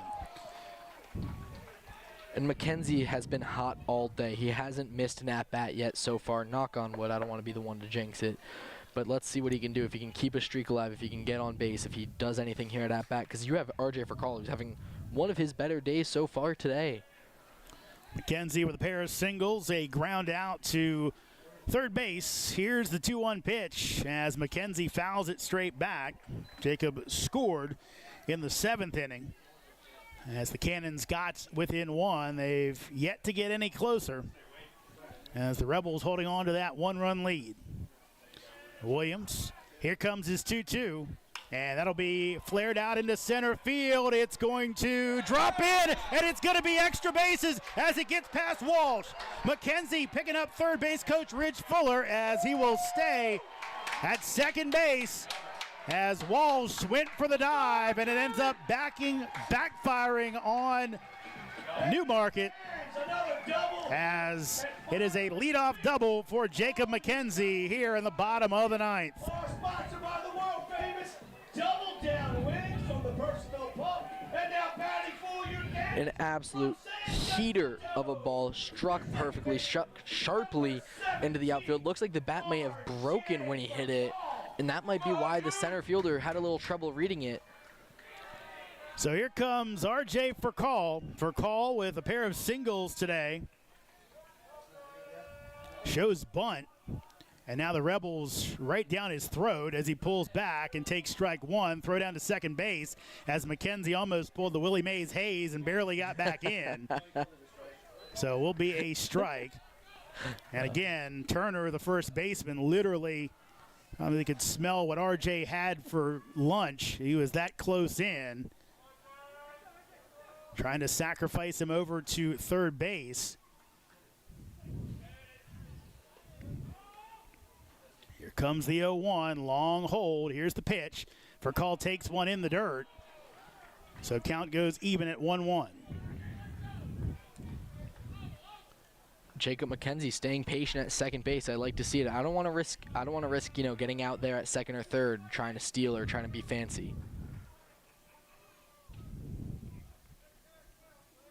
Here's the 1-1 as Furcall, big swing and a miss, going for the downs on that one. Count at 1-2. Inouye on deck. Cannon's got 3 chances to bring in this run with a base hit. And Furcall goes fishing for one outside for out number 1. That's the second strikeout for Williams. And here comes Inouye. And now Brett Fuller's going to take a timeout, and he's going to put on Jaquan Smith in for McKenzie as the pinch runner, so more speed on the bases. At this point, definitely if Shin can put one through, we will have a tie game. Jay Quinn, a very fast runner, a guy who I've gotten to know a little bit these past couple of days, really nice guy. Jaquan is a great runner. You'll see him out in the outfield running and has the athleticism, can play any single sport with his athleticism. Here's the pitch, and Shin takes high for a ball.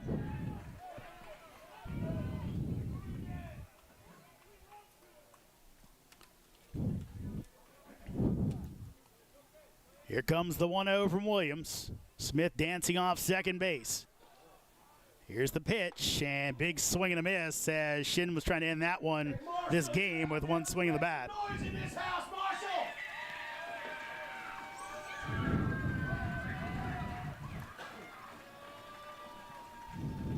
1-1 pitch. That is off the outside corner for a ball. Count goes to 2-1. Short porch down the right field line. 310 down the line. 340 to the power alley. I have to think the Rebels will work Shin away as he tries to go away and fouls it off. It's kind of the double-edged sword with a guy that handles the bat pretty well. In a way, he can slap it the other way, but he also can muscle up and put one out and end the game. Slade on deck, 2-2, and swing and a miss as back-to-back strikeouts by Williams have the Rebels on the verge of a win. Batting for your Cannons from Virginia Tech and Loudon Valley High School. I love how loud the fans get here for Jake Slade. Just being a hometown kid, you know, they really get excited for him. They really show him that love. I think it's really fun for us. Slade would love to pay it off here with a base hit as Williams comes set and delivers, and Slade will take low in the dirt for a ball. Jake so far today, pair of strikeouts, then a single as he came around to score in the 6th and reached on an error in the 7th. Here's the 1-0. Slade rocks it out to left field. This one going back. Will it stay in the park? It will not, and the Cannons walk it off. Jake Slade, the hometown hero, is literally that tonight as he hits a 2-run homer, and the Cannons will beat the Rebels by a score of 6-5. How about you, Jake Slade? How about Jake Slade there? Hometown hero kid, everyone is excited, everyone's on their feet, and he just got dunked with water. As well he should. Yes, sir. As Slade with that home run, and he will walk it off for the Cannons. And what a win for Purcellville, TJ, as they lose their starting pitcher in the 1st inning, and that bullpen just kept them hanging around until the very end, where McKenzie gets on base with the double, and then Slade rockets one out into the night to end it 6-5.